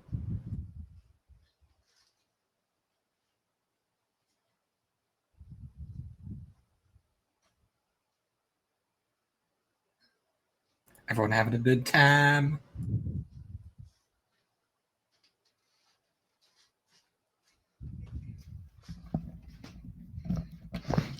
Okay, I'm back. Welcome back.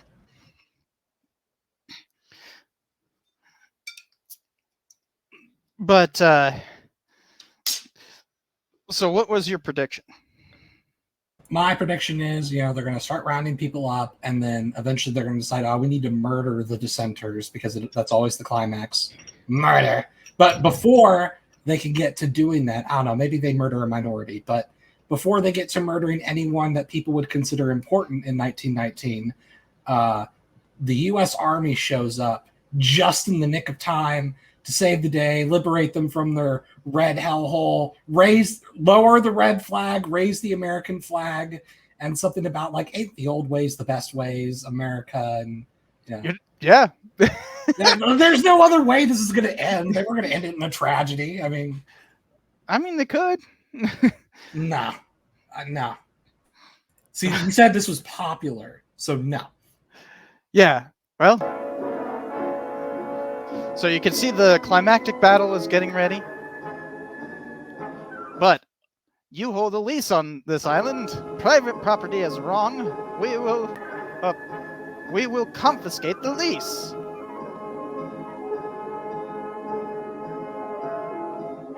And for the present, to prevent your escape from this island, I mean to shut you up. So remember, this is the rich guy. He owns the lease. He's the one paying it off and everything. And he expected this, so he's like put the lease somewhere else. Under your system, these deluded people would starve and die as they did in Russia. So direct call out to what's happening in Russia. This is 1919. Bolshevism has been around for little over a year. Well, I shouldn't say Bolshevism, but like the Bolsheviks have been in charge for little over a year. They came into power in November of 1917. October Revolution is November on our calendar. But see, he played a bit of a trick and made sure that he couldn't have force applied to him and have the lease just confiscated. Shut this traitor up. If he resists, beat him. If necessary, shoot him. So, yeah. Those darn commies going after freaking landlords. But remember, that's the landlord who, the guy who was president who was chief comrade or whatever. But he held the lease because he paid for it.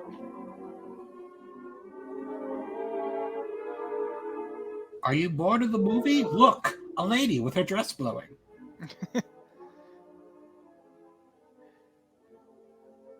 And I will point out that this guy is in blackface or red face, I guess. Oh yeah.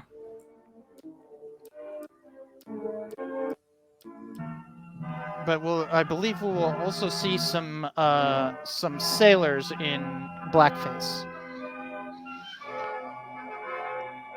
Should we worry about that since we're on Twitch? No, I don't think so. I mean, it's history. We can't like. It's not that we're celebrating it or anything. Well, yeah, I know, but there may be like I don't know what auto detects they have. Well, I don't know. How would they even detect that? I mean, I don't know. Like, I know that like like YouTube has that like auto detect for like cursing and stuff like that. I don't know. Yeah. Who knows with the AI stuff? Yeah, but this is also a pretty small stream. There's only like right now there's only 8 people. Okay, so now they're starting to get word about the island being in trouble and all that, and he's going to start maneuvering to, help his son. Whoop. Power without conscience. And then it shows Wolf.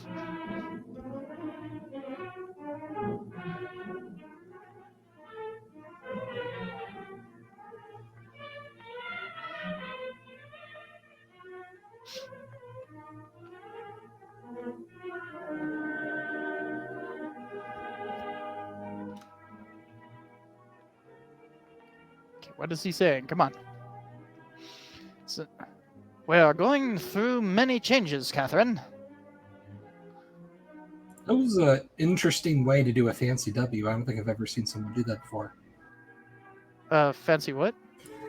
The last talking card, the way they did like a fancy W. That's like the first time. Yeah. Well, here's something we had hinted at before. Yeah, guys, like straight up, like I'm gonna tonight I declare my divorce. I'm just going to freaking go with that other chick that I like. Yeah, can you imagine what would happen if America legalized one-party divorces? Like, it would fall apart. There'd be marriage anarchy.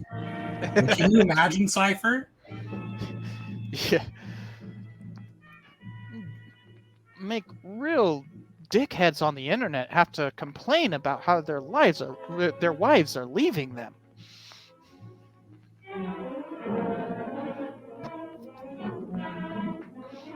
Even in the state of Texas.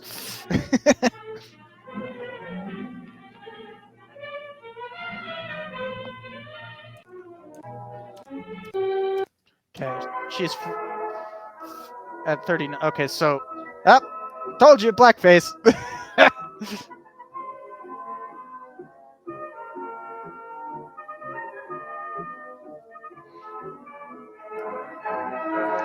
I'll point out a weird thing about the U.S. Navy was that it was actually fairly integrated at times. So they had to use blackface to be realistic. Yeah, actually. They couldn't just hire actual black people. No, that might cause a scandal. Yeah, welcome to Hollywood. Hollywood actually began as a segregated neighborhood, like in of course, in like 1898, something like that, long before the movie industry came there.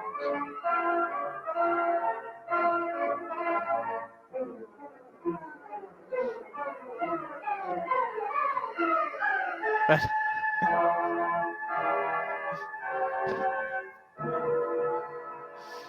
what a weird-looking gun, right? You just don't recognize the true might of the American naval fleet. You'd think that they could just like at least hire a ship or something, What, during peacetime? We may need one.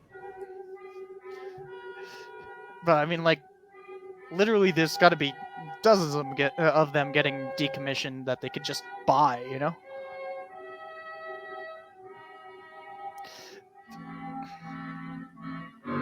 I have no interest in the colony now, only to get away quickly. So, evil guy is actually like, just trying to help himself. And his, new wife is, you've broken my faith in human nature. I'd rather be dead than married to you. Oh, she hasn't married him yet. But he's like, absolute control, so he could just like marry her and run away, right?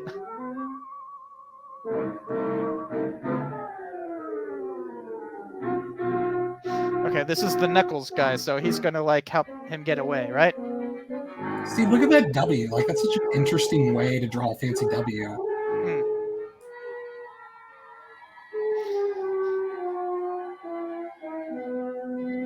I like how, like, the more, like, Marxian the beard is, the more evil communist they are instead of naive communist.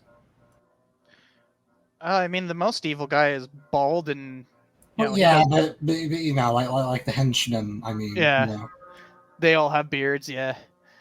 because the guy at the top has to be bald because that means you're smart in Although, 1919 symbolism.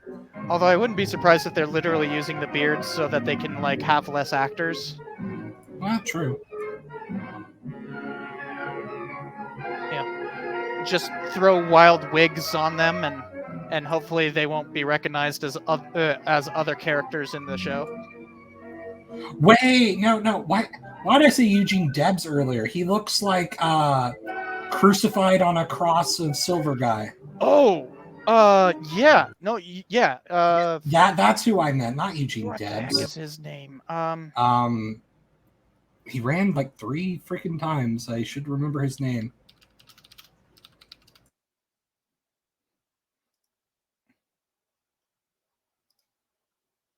Brian. He looks like Yeah, Brian. yeah, that's who. Yeah, dude, he does. When I was directing this movie, people thought that the whole battle over gold versus silver was over, but boy, did I have some words to say. Although one of the main complaints that Teddy Roosevelt had about Brian was that he was too socialist.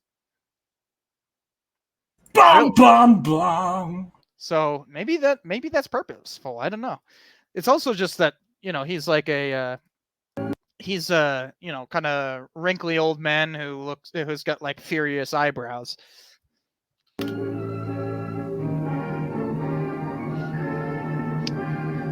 And now it's 1898 at Hawaii. I mean, no, it's 1919 Catalina Island or something.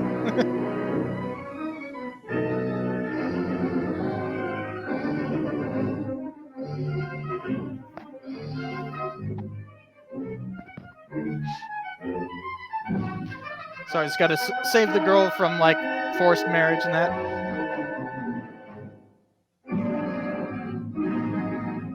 Wait, did he kill him? What? What? Wait, how? He just like threw him to the ground and he's just like, bleh. Well, Now we'll communists are weak, remember? back to the land of laws and decency.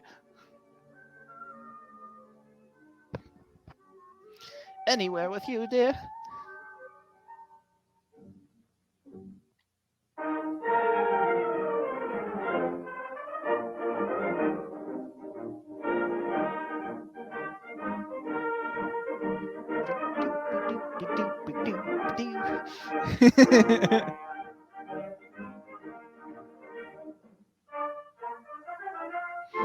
And woohoo!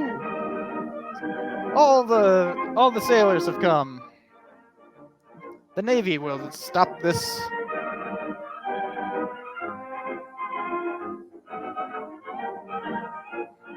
Now what about your ideals, boy?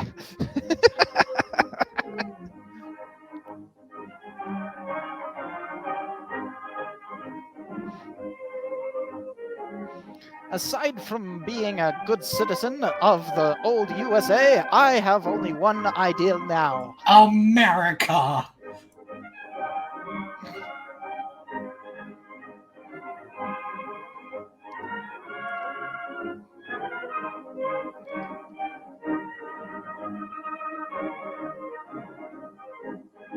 Where is the man who calls himself Herman Wolf?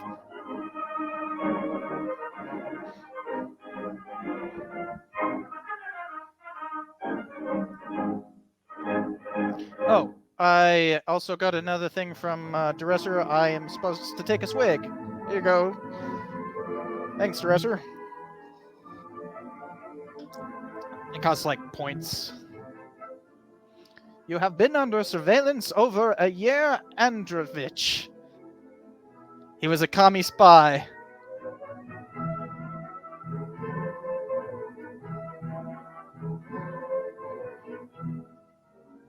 And he's just like, I'm caught. Dang it. Dag nabbit. You have been allowed to carry out this scheme only at the request of Colonel so Bradshaw. America let it all happen? Oh, because we're just, nice and fair, and, we're going to let people hang themselves with their own yes. rope. Right. I will point out this. Oh, there we go. Lower that flag. And notice the music starts to swell. Oh, what? Well, it changed real suddenly.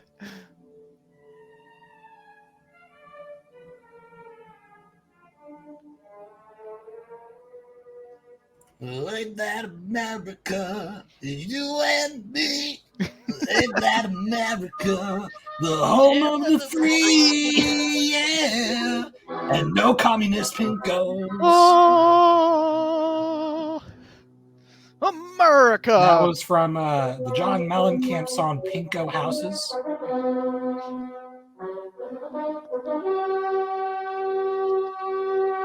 And everybody's like, yay! This whole thing we've been dedicating our lives to just got thrown away.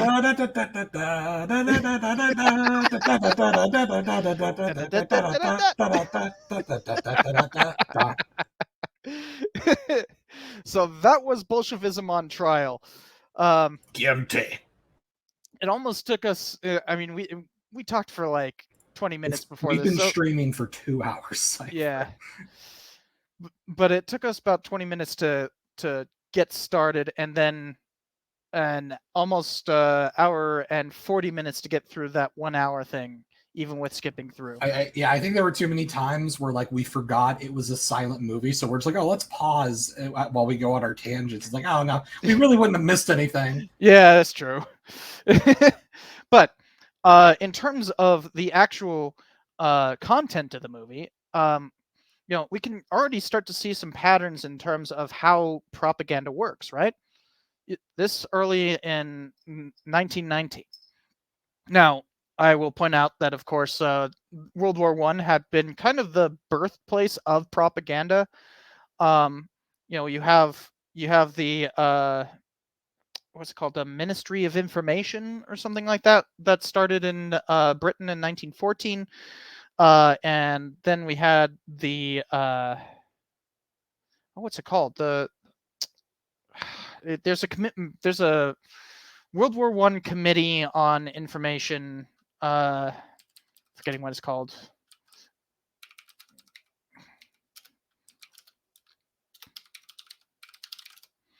Yes, the World War I Committee of Information. Got it.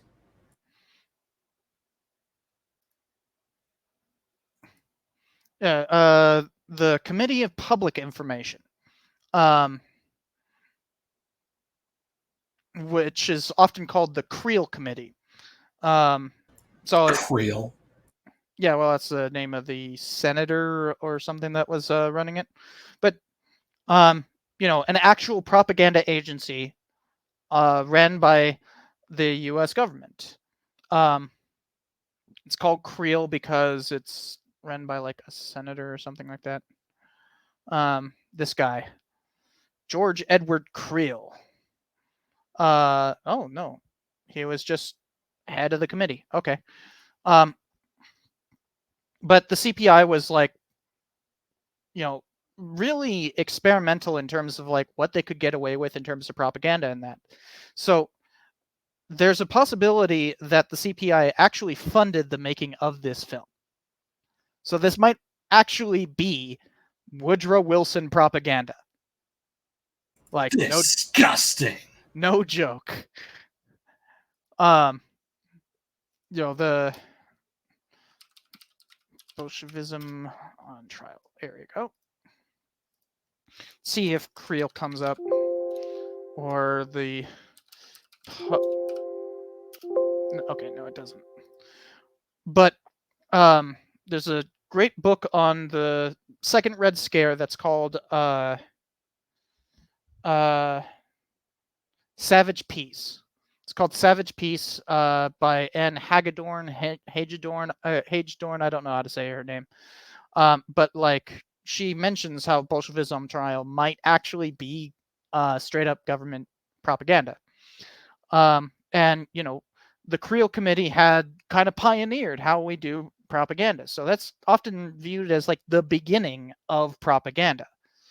And so we basically just saw like the first time that propaganda wasn't used for war usage or anything, but straight up just trying to convince the American public of something.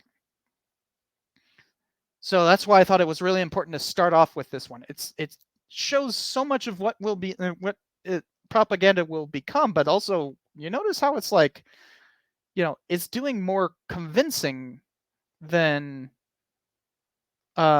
you would think, right? Like there's all that stuff about how, oh, these are just kids, led astray and all that kind of stuff. They're dipping their toes in the water, so to speak. Yeah. So, what do you think? It was just as hilariously bad as I expected it to be. Yeah, but also like there is that element of like it's not as bad as I thought it would have been. No, like for me, it was exactly what I thought it would be, especially because like when it comes to like silent movie era stuff, there's already kind of like the tropes of like silent movies that you already kind of expect in your mind that we find silly now. And Yeah. that mixed with talking points you've heard a million times before, but worse because it's from 100 years ago. And then just, this is the era of the most blind, innocent patriotism and stuff like that, where, it's like, yes, America. And you can already hear the distorted trumpets Yeah. or whatever, Dun dun dun dun kind of thing, yeah. Um, and it literally ends with a flag raising. Yeah, um, it's like if I were to have made like a bingo card of this, I would have gotten a blackout. yeah. But it's also this is the origin of that.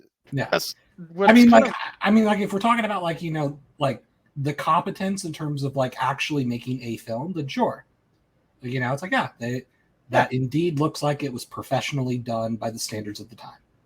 yeah. And it wasn't like the story itself wasn't bad.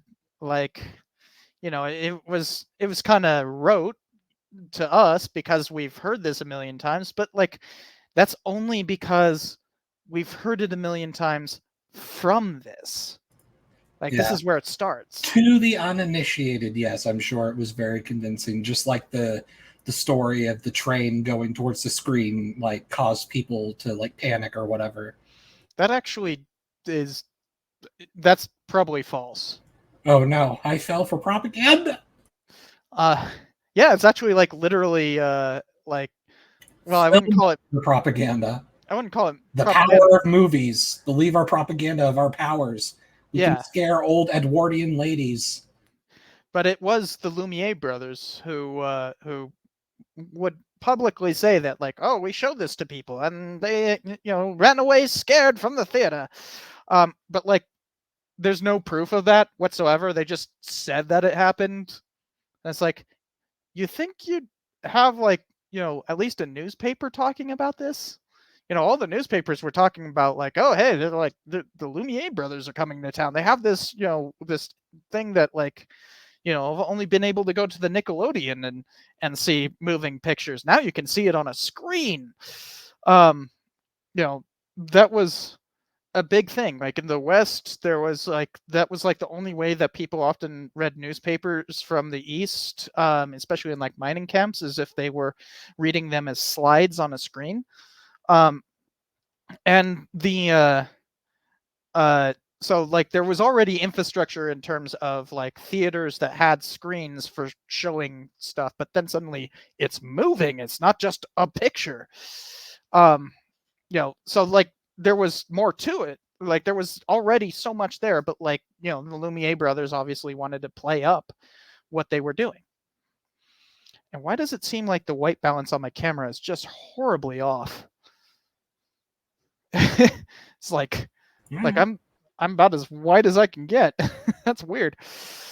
Um but so the next one that we have is Reefer Madness. And you want to introduce this at all, or Marijuana. Ooh. I think most of the people here will recognize it, but for those who aren't aware of what this movie is and what it symbolizes, Marijuana's bad. Ooh. Except, imagine all the drug PSAs you've seen, but even more ludicrous. Like, one puff of the devil's dragon lettuce named Mary Jane, and you're already like a criminal, deviant, murderer, sociopath, loser, degenerate. Just instantly, Oh, one more thing before we get to the Reefer Madness, I wanted to point out on Bolshevism on trial is how many of the things played into like current fears in 1919 that like we kind of look at like, wow, that's just misogynistic, and it's like, well, this is literally the year that the 19th Amendment is getting passed. So like there's a bunch of things where it's like it's very of its time, which this movie might be as well because it came out in 1936. So this stream is specifically that we are doing before World War II. Because World War II is when suddenly all that stuff that they're just kind of experimenting, trying to find out how they can, how propaganda can work. We have like actual, forgetting the nephew of Freud. I'm forgetting his name, but he's like the one who coined the term propaganda. Like, you know what I'm talking about? Not at all. Nephew of Freud, propaganda. Edward Bernays. So, oops, let's not have a million tabs open. Edward Bernays. So, this guy basically created the field of public relations. He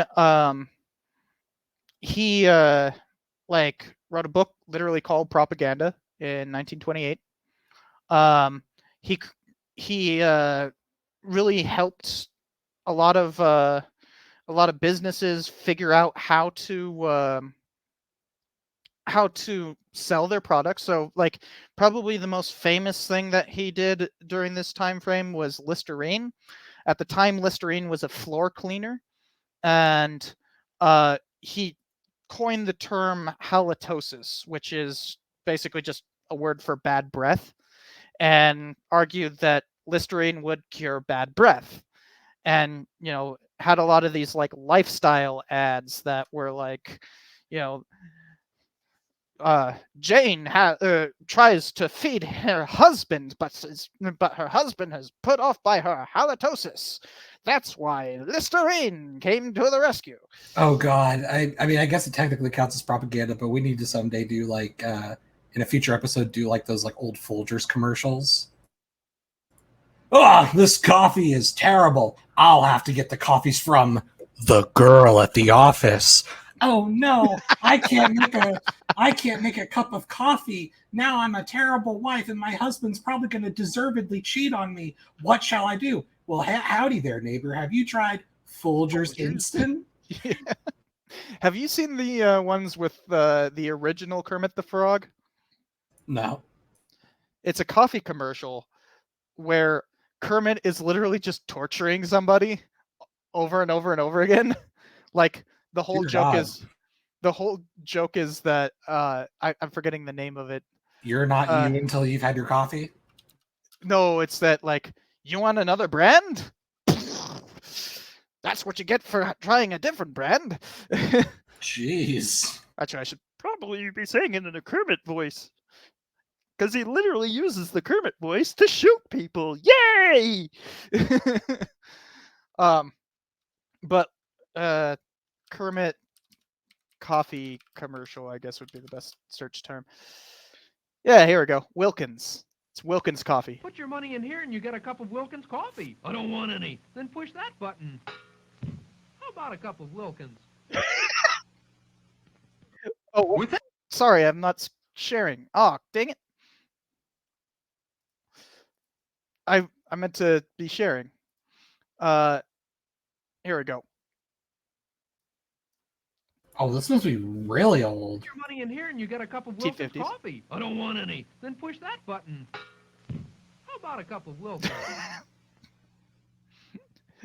With this camera, I shoot pictures of people who don't drink Wilkins coffee. I'm ready. Shoot.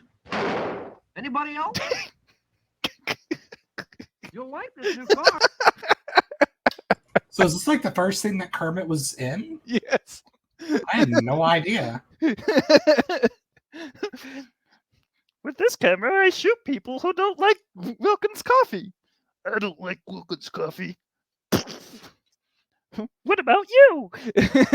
Jeez. That's how it started. I mean, obviously, it's puppets. Like, it's supposed to be a joke, but like, Yeah. that's literally how But it's Kermit started. Kermit. Yeah. If you don't like Wilkins coffee, I'll play you alive. I had no idea that Kermit was living a reformed life. Jeez. Yeah, it's got a built-in maker for. Now I'm kind of surprised he put up with Miss Piggy as long as he did. Yeah. Great commercials, though. I love them. There's actually like a bunch of them, by the way. It's because here's another weird thing about early 50s advertising. We don't have a lot of it because a lot of it wasn't recorded. It was done live, like literally live in set. They'd like just go to a different camera, and so you like just in have Vitamin Benjamin. don't know what that is. It's the I Love Lucy episode where she signs up to do the commercial for like a medicine, and like the medicine is like 80% alcohol. And she gets drunk. Yeah, but like they show the process where they like have like a booth that's like right off camera, and like yeah, the camera's gonna turn here, and you're just gonna go through the script, and yeah. Vitamin. Yeah, there's a whole bunch of these. You guys can look them up. I don't have time to go over all of them. By the way, that's Edward Bernays, since it wasn't sharing the screen. Oh yeah, he also came up with the whole Torches of Freedom thing. As in, like, women can smoke too. Yeah, like, this guy is incredibly important in terms of like the growth of advertising and all that kind of stuff.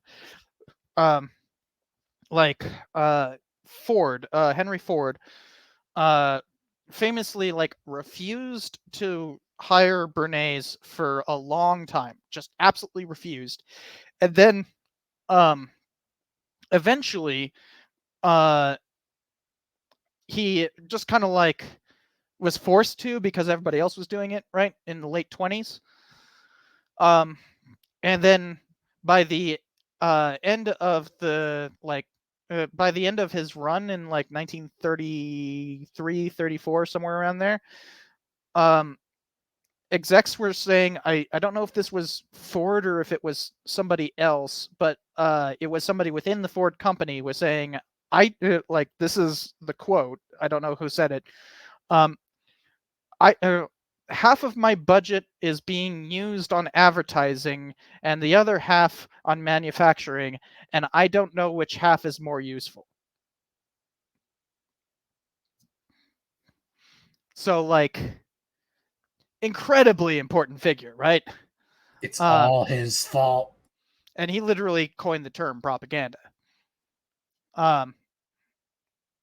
You'll also notice that, like, oh yeah, he did all this advertising stuff, and then suddenly, like, CIA orchestrated Overthrows, because he did that too.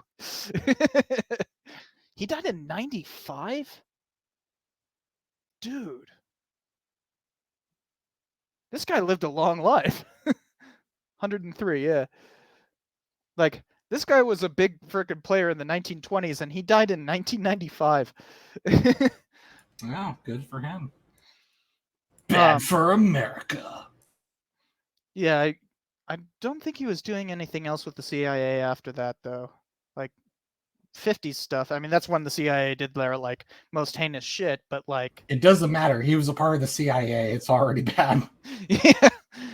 I'm just wondering, like, he wasn't, like, he wasn't part of, like, the whole Vietnam thing, right? Like, if he lived that Vietnam long... recruitment commercials. Okay, there's nothing about Vietnam. Are you looking for adventure in life? Then you should try fighting in Vietnam. All part of a balanced man's life. Note, doctors warn that fighting in Vietnam will not make you balanced afterwards. But, yeah, I already gave the Listerine example. But he basically created the entire field of PR. So in a way, PR in and of itself is propaganda. But now we're going to see some, like, the opposite of PR. All right. So I'm going to say right now, like, the first 2 minutes are just this.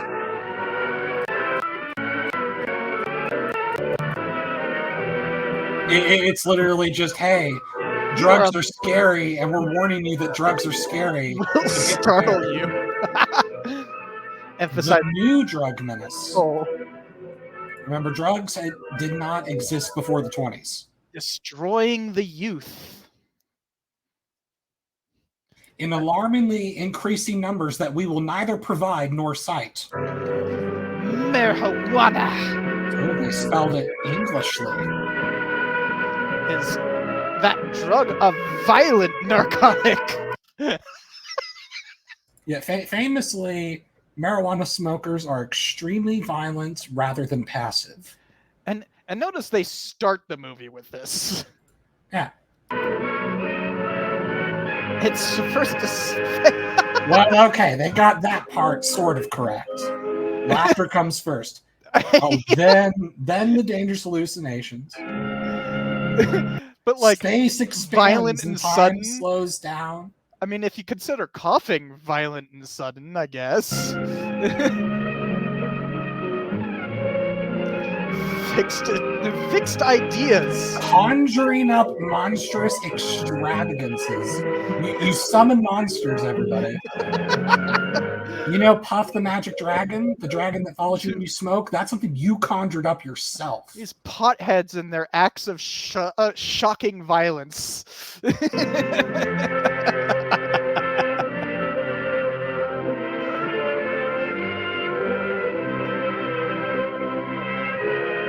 Based on actual research. I knew a guy who was bad and smoked pot. Therefore, if their stark reality will make you think, will make you aware that something must be done to wipe out this ghastly menace. You can tell it's serious because not only was that italicized, but it was italicized in cursive. Well, this bottom one, it's yours, or yours, or yours! That's right. Even you, the pot smoker in the back, don't think we didn't notice. And in case that wasn't enough, doesn't it start off with, like, a guy straight at the camera saying this? Yeah. Police wage war on narcotics. Dope peddlers caught in high school. This looks like a job for Superman. School parents organization join dope. The dope fight. Yeah, they are a bunch of dopes, aren't they? Well, at this point, dope was the term for marijuana. Wait, Truman High School? Harry isn't the only Truman. Okay. Must be stopped. You and all the school parent groups about the country. Oh God, a PTA meeting. United on this and stamp out this frightful assassin of our youth. You can do it by bringing about compulsory education on the subject of narcotics in general. The great marijuana. This whole speech, it like when I skimmed through it, it came from this like whole idea of like, yes, the one thing that solves everything is education, and then they just spew forth a bunch of bullshit. Well, I mean, Yeah, isn't but- that like kind of a key thing in terms of? I mean, it is, yeah, but it's just funny how like he really emphasizes this, like, because they're talking about like kids, right? So it's like we need to go to the schools and basically establish the 20th century equivalent of a DARE program. Why does it say that my connection's on? Hold on a second. Everybody in chat, can you guys still hear us? I'm being told by this interface that my connection is unstable. I can still hear you on stream. Yeah, I can hear you just fine. But it says that we're like extremely unstable.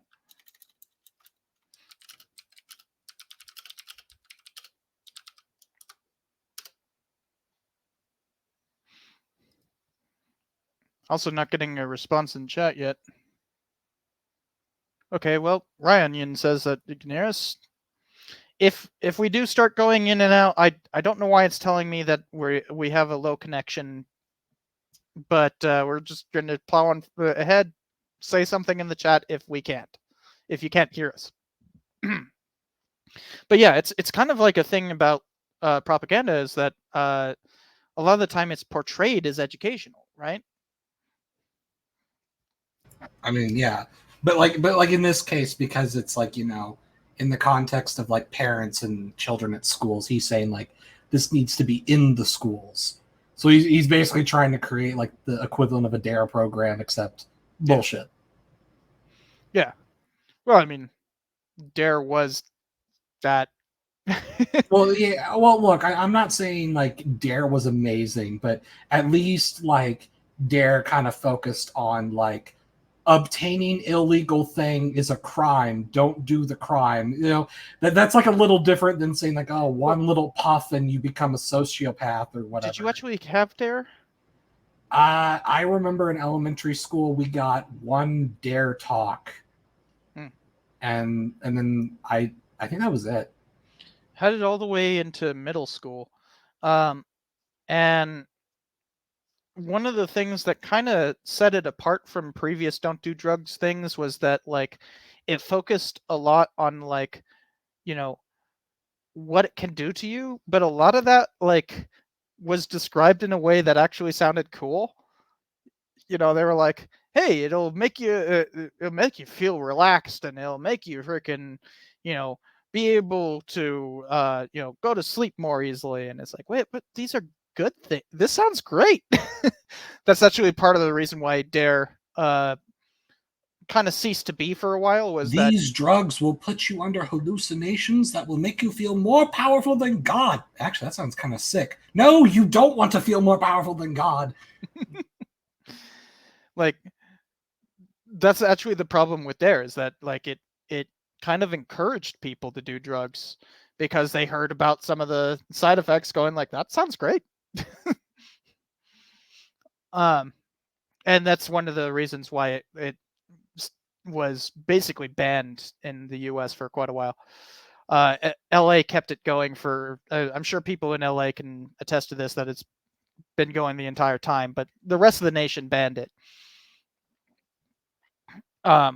It comes, get this, the person who created DARE is the same person who created SWAT teams. That doesn't surprise me in the slightest. It's kind of like the same time period, isn't it? I mean, yeah, I guess it's the same guy, right? No, actually, quite a bit of separation, almost 30 years. Oh, he created the. Well, okay, I should say same era as no, like 20 years. I should say the same era as in like, you know, the heavy war on drugs era. Yeah, well, depending on when you SWAT was kind of going heavy. He created SWAT in 1967. Yeah, so that's like the beginning of the drug war. No, drug war would be declared in 1971. Oh, never mind. Thanks to another Californian thing, Timothy Leary. Richard Nixon. Oh. Well, Timothy Leary suing the federal government and getting Richard Nixon. getting the laws, because he had escaped prison in San Luis Obispo, by the way, and basically sued from Canada, and got the Supreme Court to overthrow the laws that this movie encouraged to create. This movie has like kind of a direct lineage to the war on drugs, and the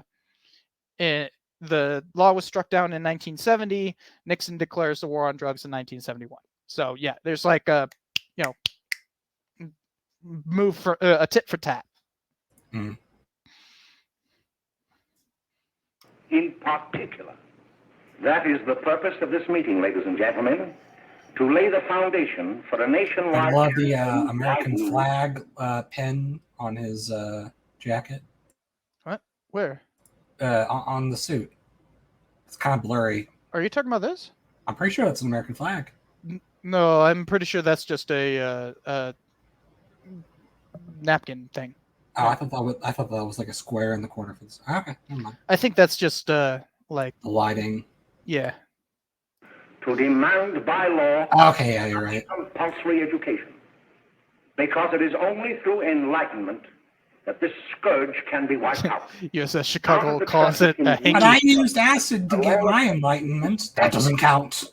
Has grown and is now flourishing. It exists in almost every city and hamlet in the country. And Hamlet. Ooh, you don't hear Hamlet very often in America. Some of the methods used in bringing these drugs into the country.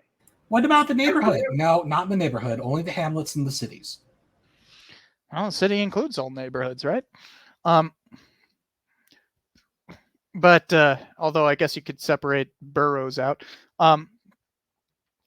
You'll also notice that he's talking about like where the drugs are coming from. Sound familiar? What? No. What are you getting at?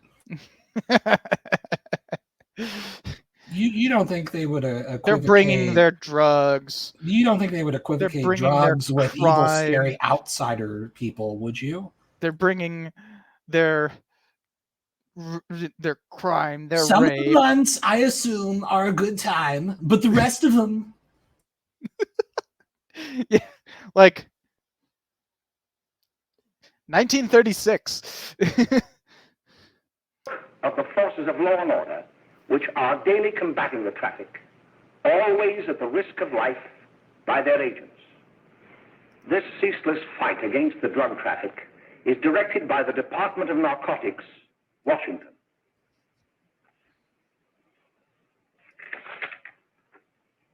I have received a letter of vital importance from a member of the Narcotics Bureau.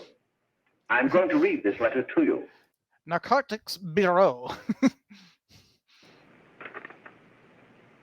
My dear Dr. Carroll, the suppression of the use of marijuana and of the forces... You can just skip through this. This is literally like, marijuana bad. ...is now in school prepping... I experienced the marijuana once. It's bad. Here's how you harvest it. Weed was here being cultivated, regularly stripped and dried and sold in schools. I think they're... and at government army posts in and around New York. Okay, I think they're saying right here that you can grow like hemp pretty much anywhere. Yeah. And to quote Abby Hoffman, which I just had to listen to him and his histrionics for quite a while, and I'm basically directly quoting here. Yo, man, frickin' George Washington grew what he called hemp, so he was basically the first pothead.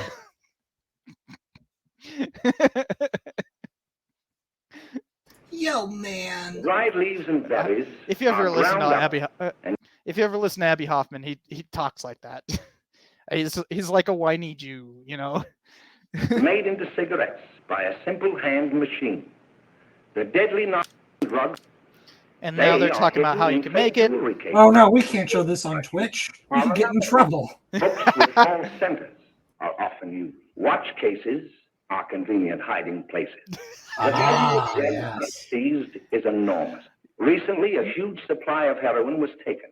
Notice that they're associating this with heroin. Shipment of 35 Well, barrels. aren't they technically to this very day federally on the same classification?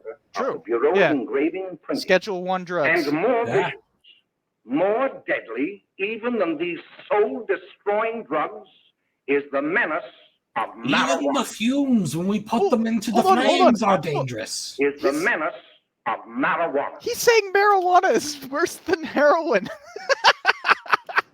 There are people who still Yeah, think that. Many of you do not believe What? that these things do happen. Look, there's a lot of morons out Cannot there, happen Cypher. to you. Say again? I said there's a lot of morons out there, Cypher. There are still people who think that.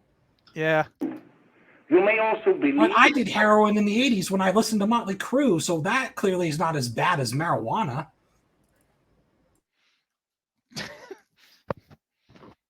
I've never heard somebody try to defend heroin.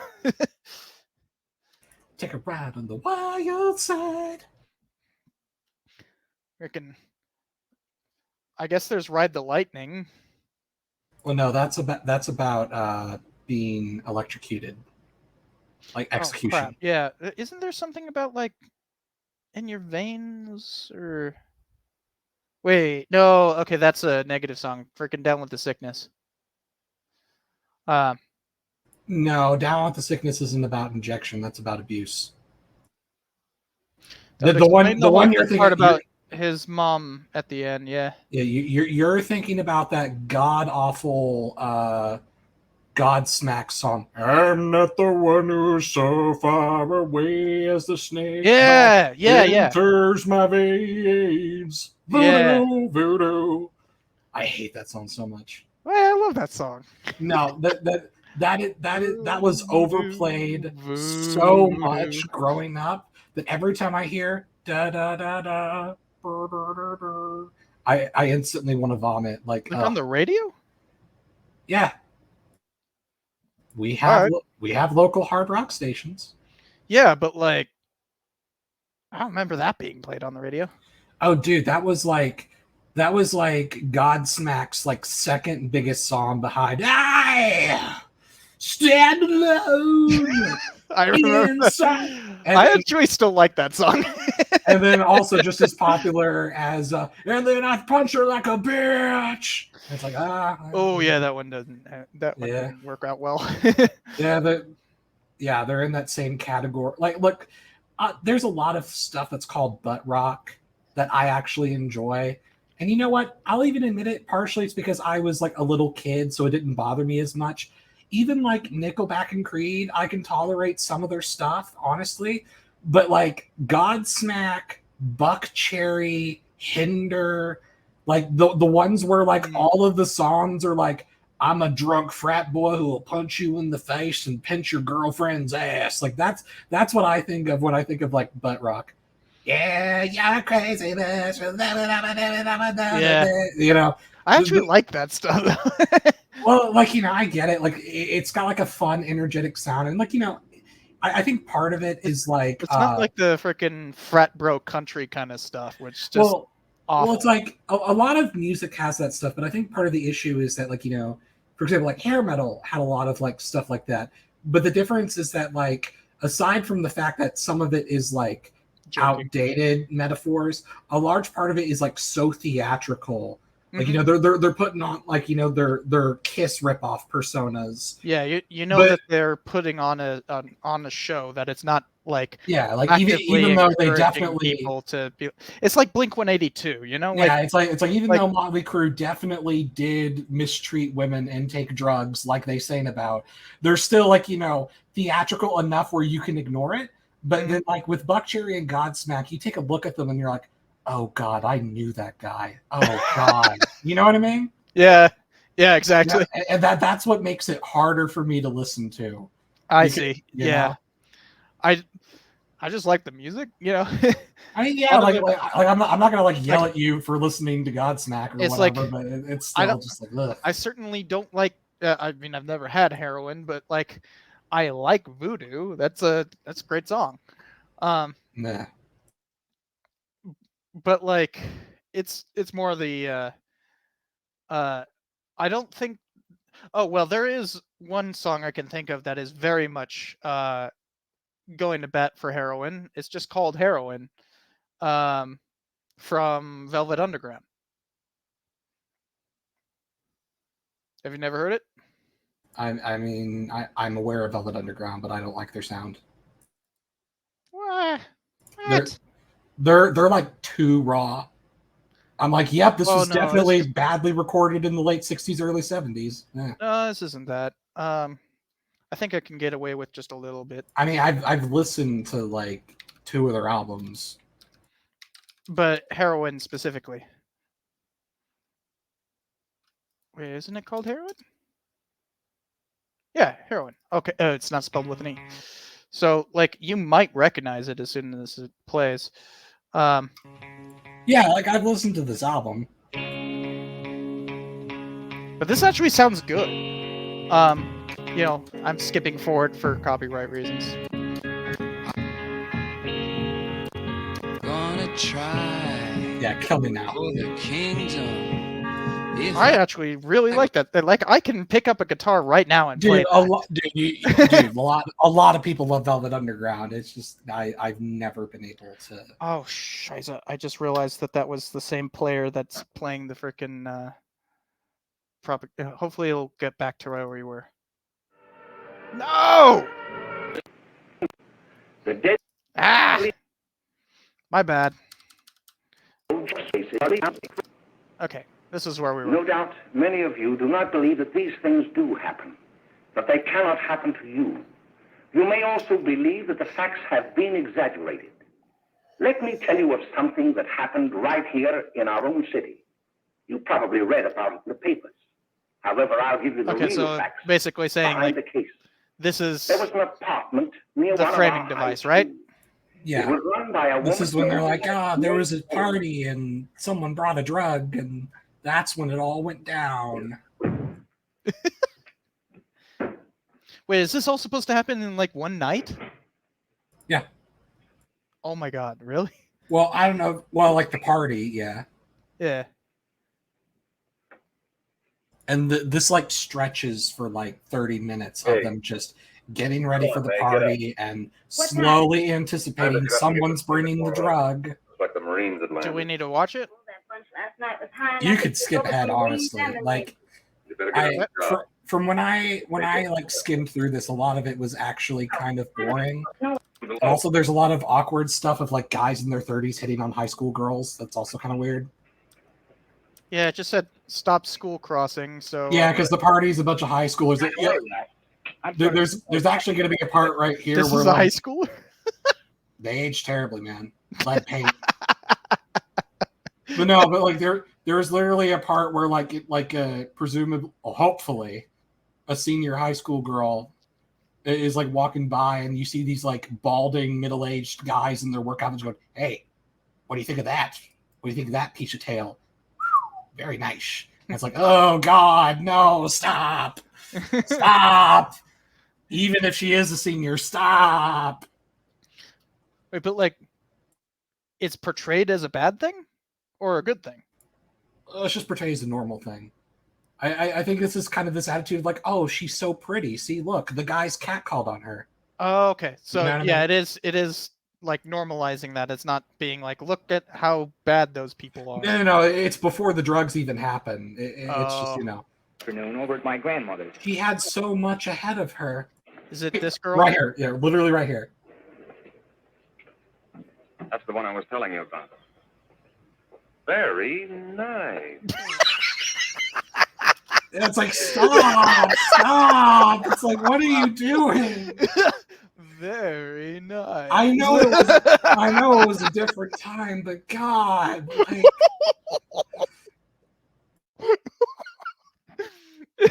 just the way he does it. Very nice. yeah, it's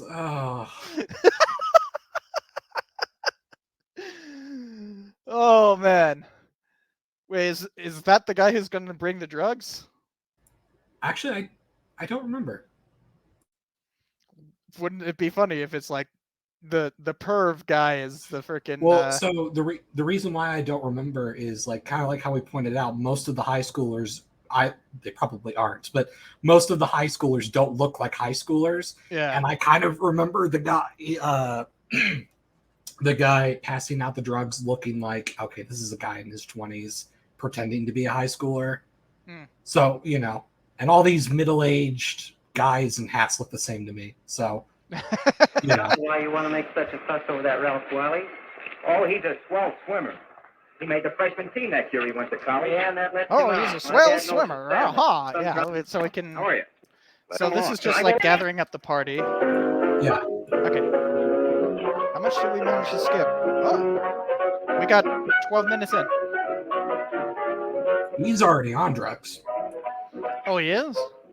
No, he just looks like he is. Oh. Hey, he ain't no paper man. Why don't you know him? That hot finger curling. Oh, he really swings out hot with a mess of jive. You want to dance? He really swings some jive. Hey, you know what? Saying jive in the 30s, that's almost ahead of schedule when it comes to cool slang.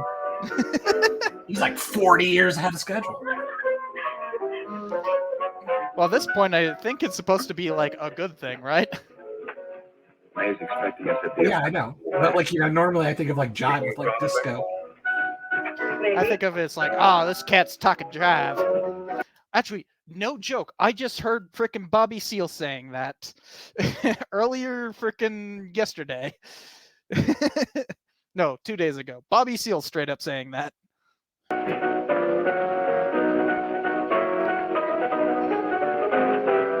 Oh, for those who don't know, Bobby Seale was one of the two founders of the Black Panther Party.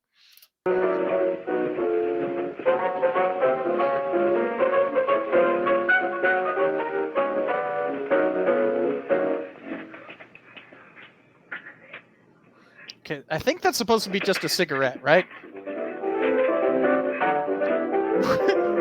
Wow. that girl had to be on drugs. What the hell? Hold on a second. Well, so you say, I actually don't know. And the reason is because the way the drug spreads is that some of them are smoking normal cigarettes and some of them are smoking the drugs in the disguise of the rolled up joint, you know. Yeah, they can't tell the difference, and it's all. Yeah, so they're like, "Oh, try this cigarette." Oh, okay. You know, I think this is. I don't think this is supposed to, because they haven't like introduced the drug scene. I'm pretty sure.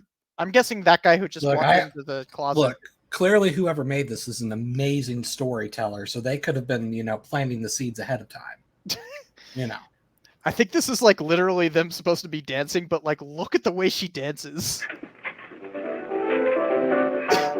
I mean, they're kids. It looks like she's having a stroke. That's a lot of dancing. I mean, yeah. Yep. I knew he was on drugs. Yep. I mean, with hair like that. Oh, look, he's starting a freaking joint with a cigarette. Wait. He's trying to wean off the stuff, but it's just not working. Look at the way he's like... Oh, Jimmy, you're wonderful.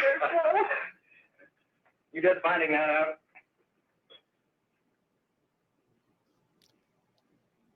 The face. Why can't we go now? Good. Hey, kids, we're having a little party up at my girlfriend's apartment. Wouldn't you like to come? Oh, I'd love to. You want to come, don't you, Jimmy? Oh, sure. Any place with you. Well, come along. We can all go in my car. Oh, by the way, wait until you see the drug dealers. Like the creepiest people possible. No, the exact opposite. It's like the image today that we have of drug dealers is these homeless, possibly teenage vagrants with torn clothes and schizophrenic tendencies, and they're the lowliest creeps possible. Here, and I think it's because like they're used to like the alcohol mafia. Here, they're like, they're all dressed in fine suits. They're very articulate, and they even have a little bit of a conscience about selling them to kids. Why would they ever do such a thing? Sort of thing. Yeah, there's actually a scene later. It was like, hey, I heard that there's a party. Maybe we can get some customers from these teenagers and get hooked on our marijuana. And one of them's like, I thought that you were a man of better conscience than this. I draw the line somewhere, and I draw the line with selling them to children. and he's like, oh, you don't like how we do business around here, eh? All right, I don't want you on my team anymore. And I'm like, this isn't how, like, drug operations work. It's like nowadays, it's more like, yeah, are we really going to sell them to kids? I mean, all right, shoot him. All right. Oh, okay. You know, Yeah, there's like the idea of a consciousness is kind of silly, but also like, um, hold on a second. Okay, sorry. The the idea that like uh, them having a consciousness could be absolutely related to the mob. That like, because the mob, would absolutely do that kind of thing of like, we're running a classy freaking dive bar. fair enough, I guess. That must be just what they're inspired by, because I guess that like the alcohol mobs is like the closest reference that they have to like organized crime with illegal substances, right? Well, think about the. I mean, this movie came out in 1936. The 21st Prohibition like just ended a few years ago. yeah, 21st Amendment passed in 1934. Didn't go into effect until late 34.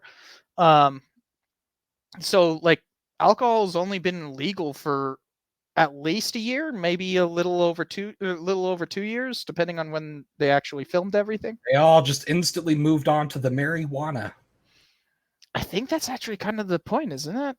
I guess. Like, because that was some of the messaging around alcohol, is that like it makes your husband violent, and so you need to get him to be more temperate. Um, it's temperance and and women's suffrage actually kind of went hand in hand in American history. And so it would be understandable that you start seeing this kind of like scare tactics. I mean, this is essentially a moral panic that they're trying to stoke. Yeah, but I just meant like where they got their influence of like the imagery. Yeah, because that was kind of like the first like nationwide imagery of like a drug ring was like the alcohol mobs. Yeah. Well, I would point out that there's opium dens. And, okay, but like nationwide in like the era of mass media, right? Because it's like the 20s, so you've got your what movie. do you mean by mass media? Like where you've got like movies and radio shows and all these things that are depicting like an imagery of what the mob is like, right? So like, what does the average American think of when they think of guy who sells illegal substance? Yeah, because I'll point out that we still have that like that Chinese kind of like mastermind behind the drug trade kind of thing.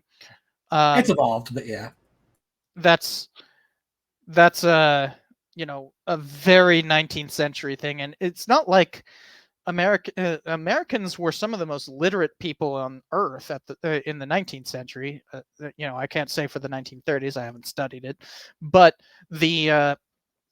but for the 19th century, Americans were literally some of the most literate people on Earth. So like, I suppose just because the telegraph was the only instant form of communication doesn't mean that they weren't getting their news. Well, okay, how about really quickly? How about we say that the alcohol mobs was the most fresh in their memory? Yes. Yeah. And I'm guessing they're not going to racialize this, are they? I don't remember them doing that, but I kind of skimmed through, so I could be wrong. Yeah. Well, we'll find out. Do tell me if I need to skip anything. I mean, you can kind of skip ahead a little already, because now it's just like, oh, we're gonna head to the party. As they pick up books, and it's like, oh, aren't they nice? I study this. I kind of think of you. Dear. What the heck? Softest music to attending ears. What? They're a couple. They're trying to establish the tragedy of like, oh, they're a young couple in love. They have no idea what they're heading into. They're also rehearsing Shakespeare. Yeah, and this is just a dumb part where he's like, he's got a girlfriend. No, you stop that. Well, what I'm burned up about is that you didn't say Bill had a swell. It must Isn't it cute that he's physically harming his little brother? Well, that's normal. Jimmy? Yeah. And this is a Thanks, time I'll be where waiting till it's yet to go. I mean, like all he does is just chase him around the table, just kind of grab him, like, shut up. It's like, yeah, that's normal behavior. okay, now they're here. No, I mean 1 soda and 1 root beer. How's Meg? Oh, she's fine. We're going up to her apartment a little later. See, you can tell he's a good, innocent teenager because he ordered a root beer when he didn't have to. Say that again so that it didn't have the. I said you can tell that he's a good, innocent teenager about to be tricked because he ordered a root beer at the bar when he didn't have to. And also notice that like they're very clearly not trying to portray cigarette smoking as bad. Well, it's the 30s. It's good for you. Yeah. Well, I mean, the fact is the link between smoking and lung cancer had actually not been discovered yet. That Well, yeah, but they were also still believing it was good for you too. Well, I mean, there's like a whole history on that. Knowing Better did an excellent video on like how it evolved over time. Most of them weren't like saying it was good for you or anything. It was just a thing that people like to do. You know, a lot of the whole focus on health stuff was not really there in the 30s. Like the medicalization of stuff was kind of starting, but for the most part, most people in the 30s wouldn't see a doctor for like unless it was like a hometown doctor or what we would call a general practitioner, who often didn't have any kind of like medical degree or anything, and they were just there to kind of be a nice voice to talk to and then like send you to a specialist when you actually have a real problem. So most people didn't have like healthcare as we think of it until the 50s.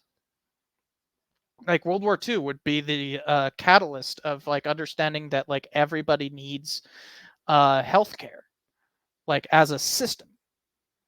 That's why you start seeing people like Truman who say that like we should nationalize healthcare. That's why the NHS in Britain starts right after World War II. You know, that it's kind of that's not a thing yet. Drugs are bad. But they don't think of cigarettes as drugs. Get a kick out of it. Thanks just the same. Oh, that's just an herb. No, Mary won't be jealous. Well, sure, none of the kids will be there. It's Keen. Well, I don't know. I really shouldn't have. There really isn't much happening in this movie, is there? No, so much of it is the slow build-up. Oh, and now the piano guy's just kind of acting crazy. Yeah, he's high, remember?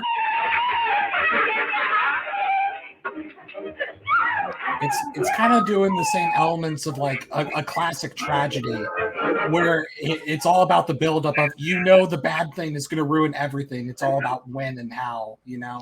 Yeah. Yeah. I see it, but okay, so were they supposed to be high yet?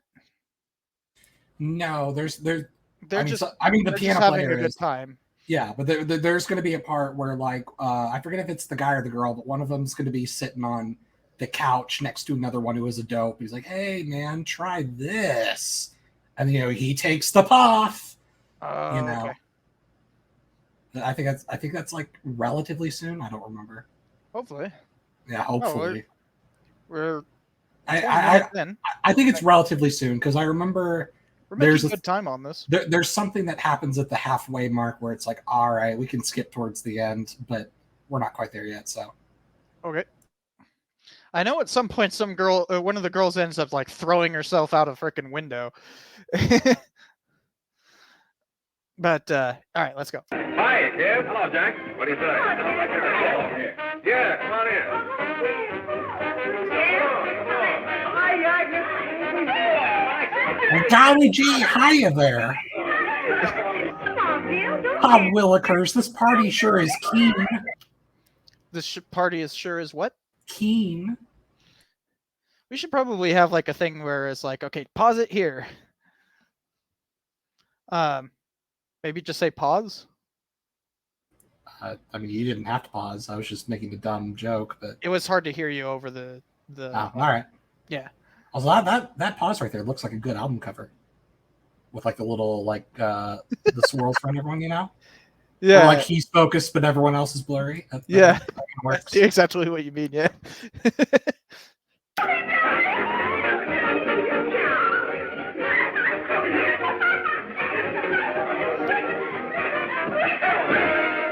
Hi, I'm Meg. This is Bill Harper. He's okay. Hello. He's okay. So, it's all right with me. I'll be back in a minute.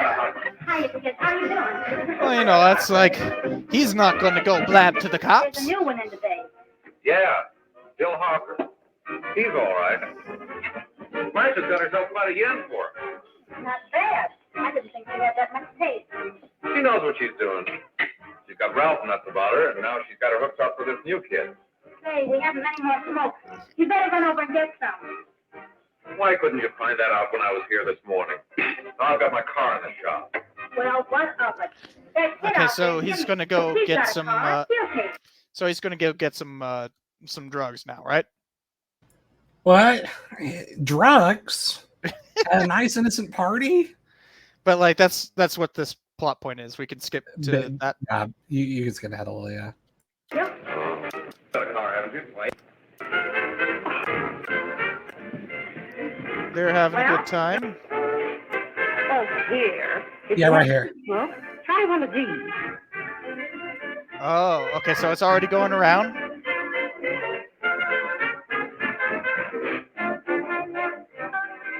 Notice how no one is coughing. Right? Right? I mean, maybe it's because they're already used to smoking tobacco. I don't know, but like, still. Bro, I was a pack a day smoker when I was in the army. Like, and I had literally never had marijuana prior to that.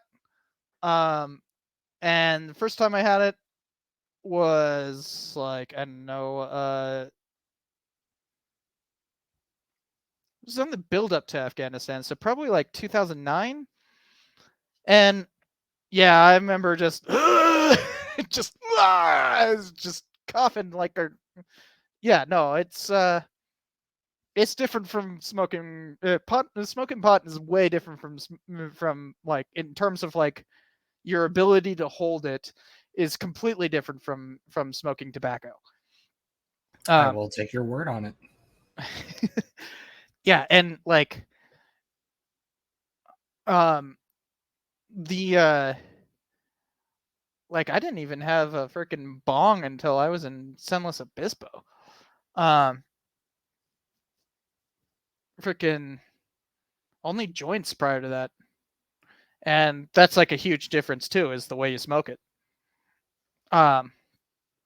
So yeah, they should be coughing up a storm, especially if they've never had it before. People who are who regularly smoke pot will still end up coughing quite a bit. Of course, if you're afraid. That's better. That's more like it. I should have known it was one of those parties as soon as they started playing the devil's music jazz. As he's just kind of like, oh yeah. Just take a puff of that. Watch, he's not going to cough at all.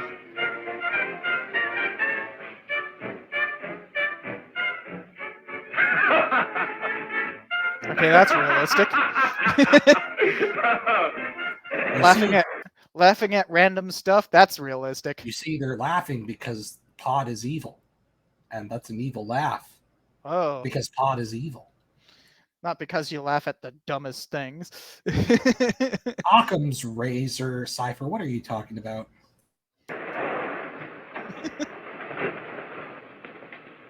Just for a minute, kid. Hey, Jack, give me a cigarette before you go, will you?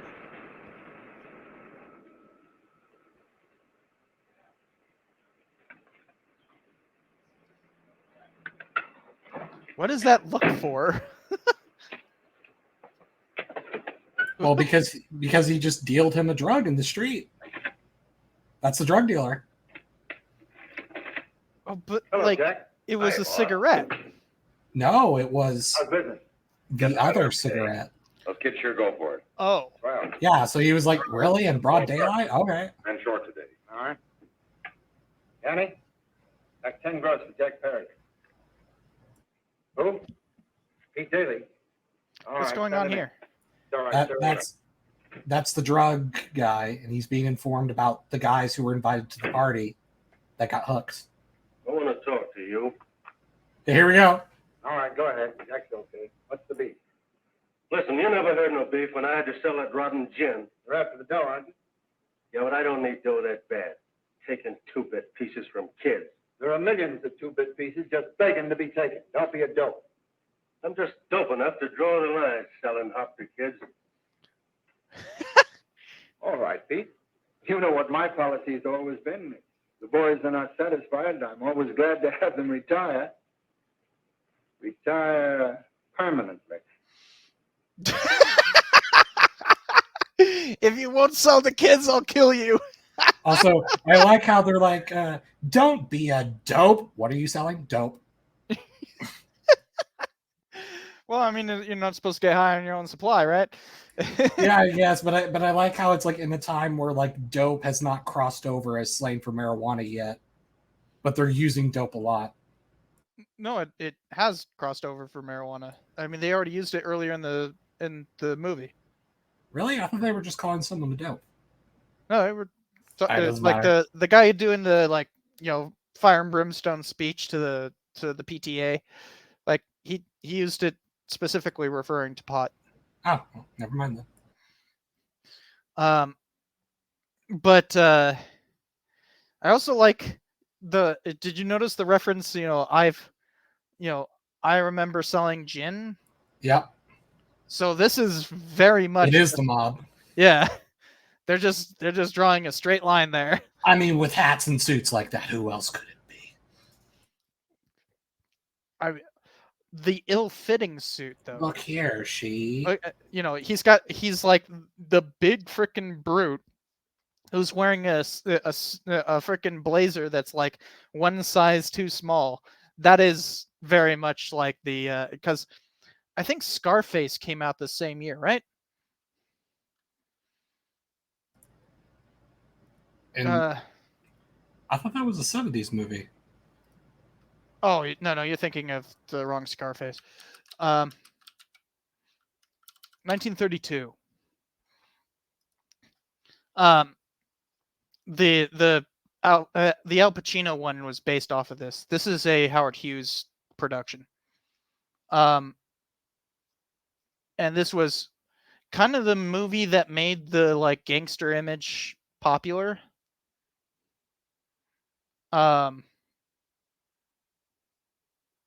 That's the actual Scarface, but this was a little bit more direct because there was one person who was associated with the name Scarface, and that was it says it right there. Yeah, Al Capone. Yeah. But so this came out in 1932, but still, I mean that's well within time to influence this, and like that was the mobster image at the time. So like this guy right here is much more akin to what people thought of at the time as a mobster. It's like this kind of like looming brute who doesn't quite fit his thing. It's not just like a fitted jacket with a hat like that was just everyone, but like a looming brute with an ill-fitting jacket. So long. He's like, do it or else bye-bye. I only wish you had a couple of kids so I could... Get out! All right, Jack, pick up your stuff from down here. I'll be ready. You just straight up like threatened to sell dope to his kids. Bye now. Okay, well. I mean, that's a unique threat. Yeah.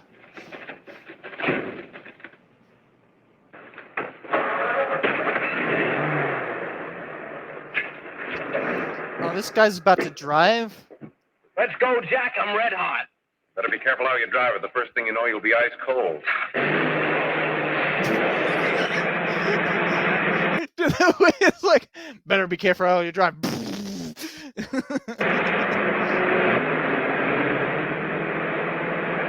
it easy, kid. Slow down, you'll kill somebody. Oh my gosh, you're going nearly 50 miles an hour.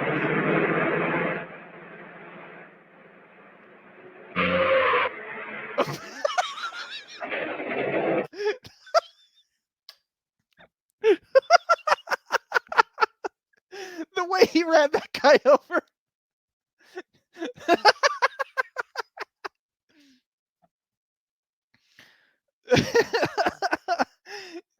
The guy just kind of like curls over to his side and is just like, okay, I guess I'm dead now. This movie is amazing. It's something.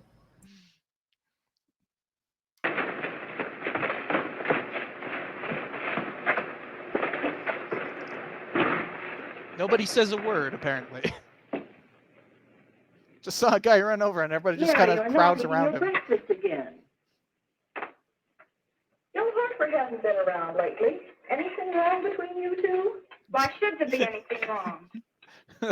Shouldn't be, I'm sure. And whatever it is isn't serious, I know. USS Chicago says, it's a funny hit and run. It's true. I'm sorry, Mother, for snapping at you like that. Don't worry about it, dear. Why don't you speak frankly to Bill? He'll be honest whatever the trouble is. I'm sure Bill Harper never lied about anything. Yes, that's right. Bill's mother says he never lies. There, you see?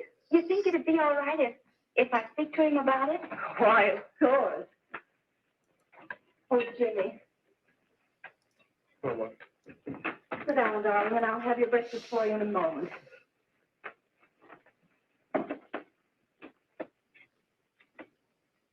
Jimmy, there's something worrying you. What have I got to worry about?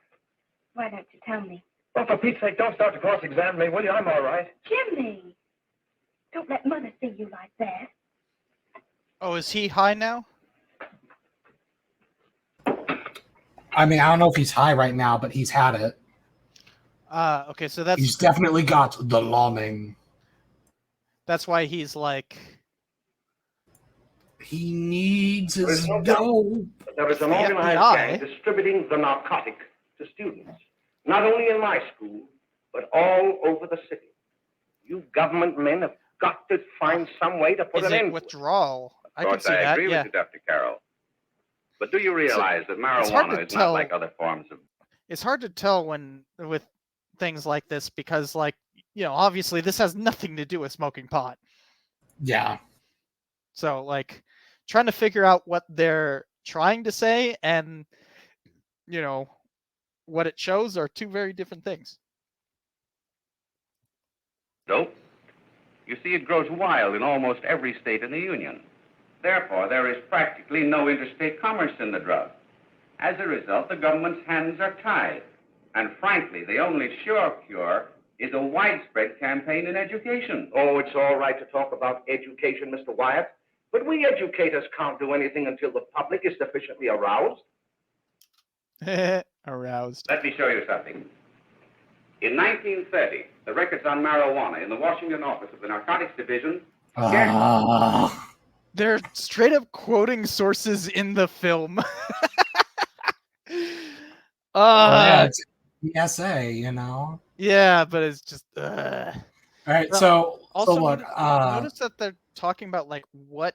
how to get laws passed. Like, they're saying, like, okay, look, we can't do this under the Interstate Commerce Act because, like, it's grown locally, kind of thing. Yeah, and I hate to do this because, like, my voice is starting to give out. Basically, what's going to happen, it's a slow thing where the guy and the goyle get more and more degenerate because of the drug, and there's going to be a point roughly halfway through, maybe it's a little bit past, where it's one of those, he basically tries to, like, sexually assault her. You know, it's like, giggle, stop. What are you doing? No. You know, one of those type things. And then it does this weird thing where it it just blacks out and fades back in, implying that he had a blackout. And it fades back into him holding a gun in his hand, and the girl is just dead on the floor. Oh wow! So somehow we went to, well, he almost, it looks like he's gonna do something unspeakable to her. Nope, killed her. So if your voice is giving out, I suggest that we split this up and just mark the time. Are you sure? Because like honestly, like after that moment, that's basically that. We're like halfway through this, so but this is what I'm telling you. Like as I know soon as that, we can skip forward and all that, but I know that you have like a bit of soreness from. well, I know that's why I'm summarizing the end, because so little happens. It's important after that. It's important to show like our live reactions and everything. All right, fine. Yeah. But for the next one, we can talk about like we can finish this one up, and we can start getting into World War II. But since we're going to be splitting this one up, is there anything you want to say in terms of like how propaganda has clearly changed between these two movies? I suppose it's I don't know what you would call it, but like the first one is like a propaganda against like an idea, but this is more of like a propaganda against like a material thing. So I don't know if you'd call that a new genre of propaganda. Like I don't know if that counts, but like it's at least like expanding the use of propaganda outside of politics. Yeah. So I don't know. Let me mark down where we are. Hold on.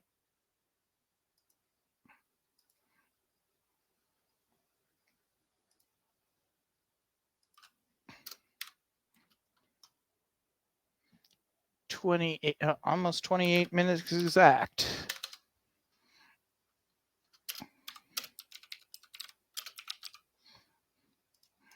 There we go.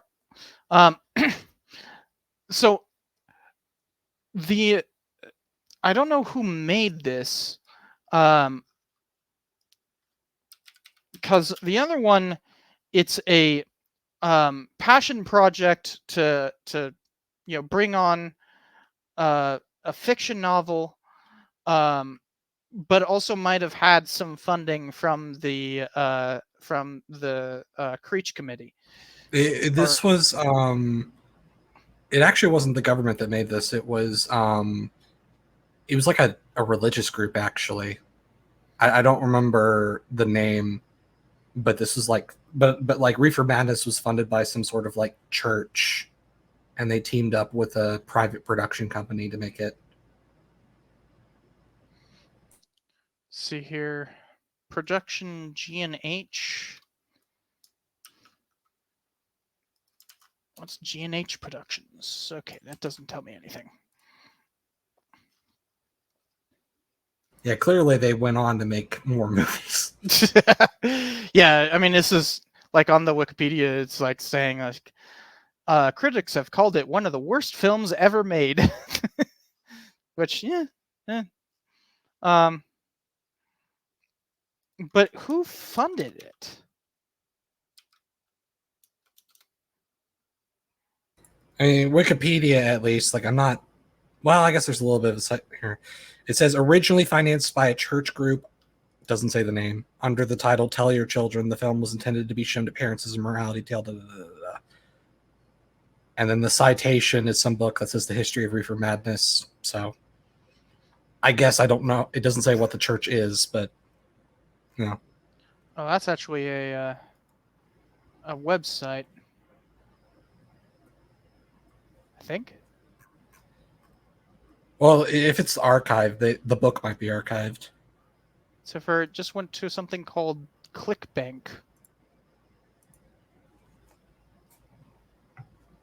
Yeah, that's because it's archived. Oh, they just mixed the links. It was the thing that they said was the archive, was actually the link. Anyways, and it's just a freaking blog. And the thing is, has an advertisement from 420exchange.com. It says much of the historical information above was culled from conversations with actress Thelma White, who played the girl in the movie, and documentary filmmaker Ray Green. Yeah. So this is a private effort. It's non-governmental.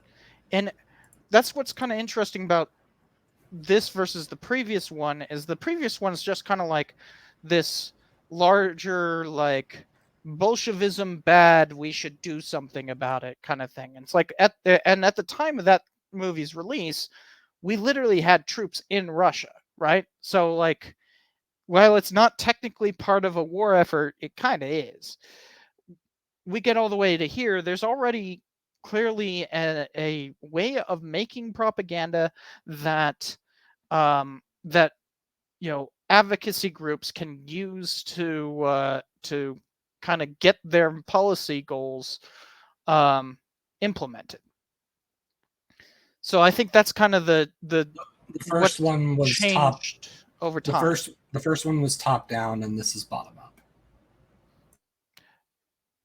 I mean, if you consider church groups as like bottom up, I guess it's more that like the goal itself has changed. Yeah. So like you have one that's just kind of like vaguely against an idea, and here it's like a specific policy goal. And like they're already like briefing how to do that and all that kind of stuff. It has a purpose that's well defined, and they're like literally speaking to the audience and stuff like that. And they're trying to use this like medium of propaganda in new and novel ways at that time, but kind of setting the standard, because we'll see that while this was a particularly inept thing, as we get further and further along in the series, this is kind of indicative of how later propaganda will be. It'll be talking straight to the camera with a advocacy group behind it, and clear policy goals. Yeah.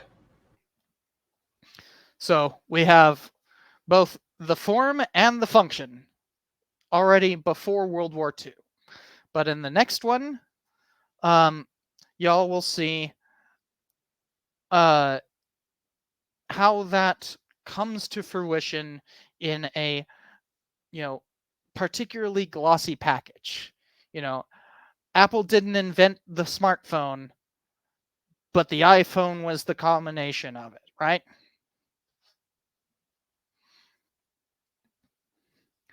Anything else you want to add? Marijuana bad. So we'll finish this movie when we come back, and we'll see how far we can get on the World War II stuff. And hopefully that will be next week. I will announce on Twitter in terms of when that will be. Maybe the next time I will also post it on YouTube. I think this is working out pretty well. I just wanted to have this one as kind of like an experiment. We'll talk more about that. Emperor Tigerstar and I will talk more about like how that will work, and I will let everybody else know when this will come back up again, and when we will finish Reefer Madness and get into World War II. So, yay! Hope everybody had a good time, and we'll see y'all in the next one. Bye. Good night, everybody.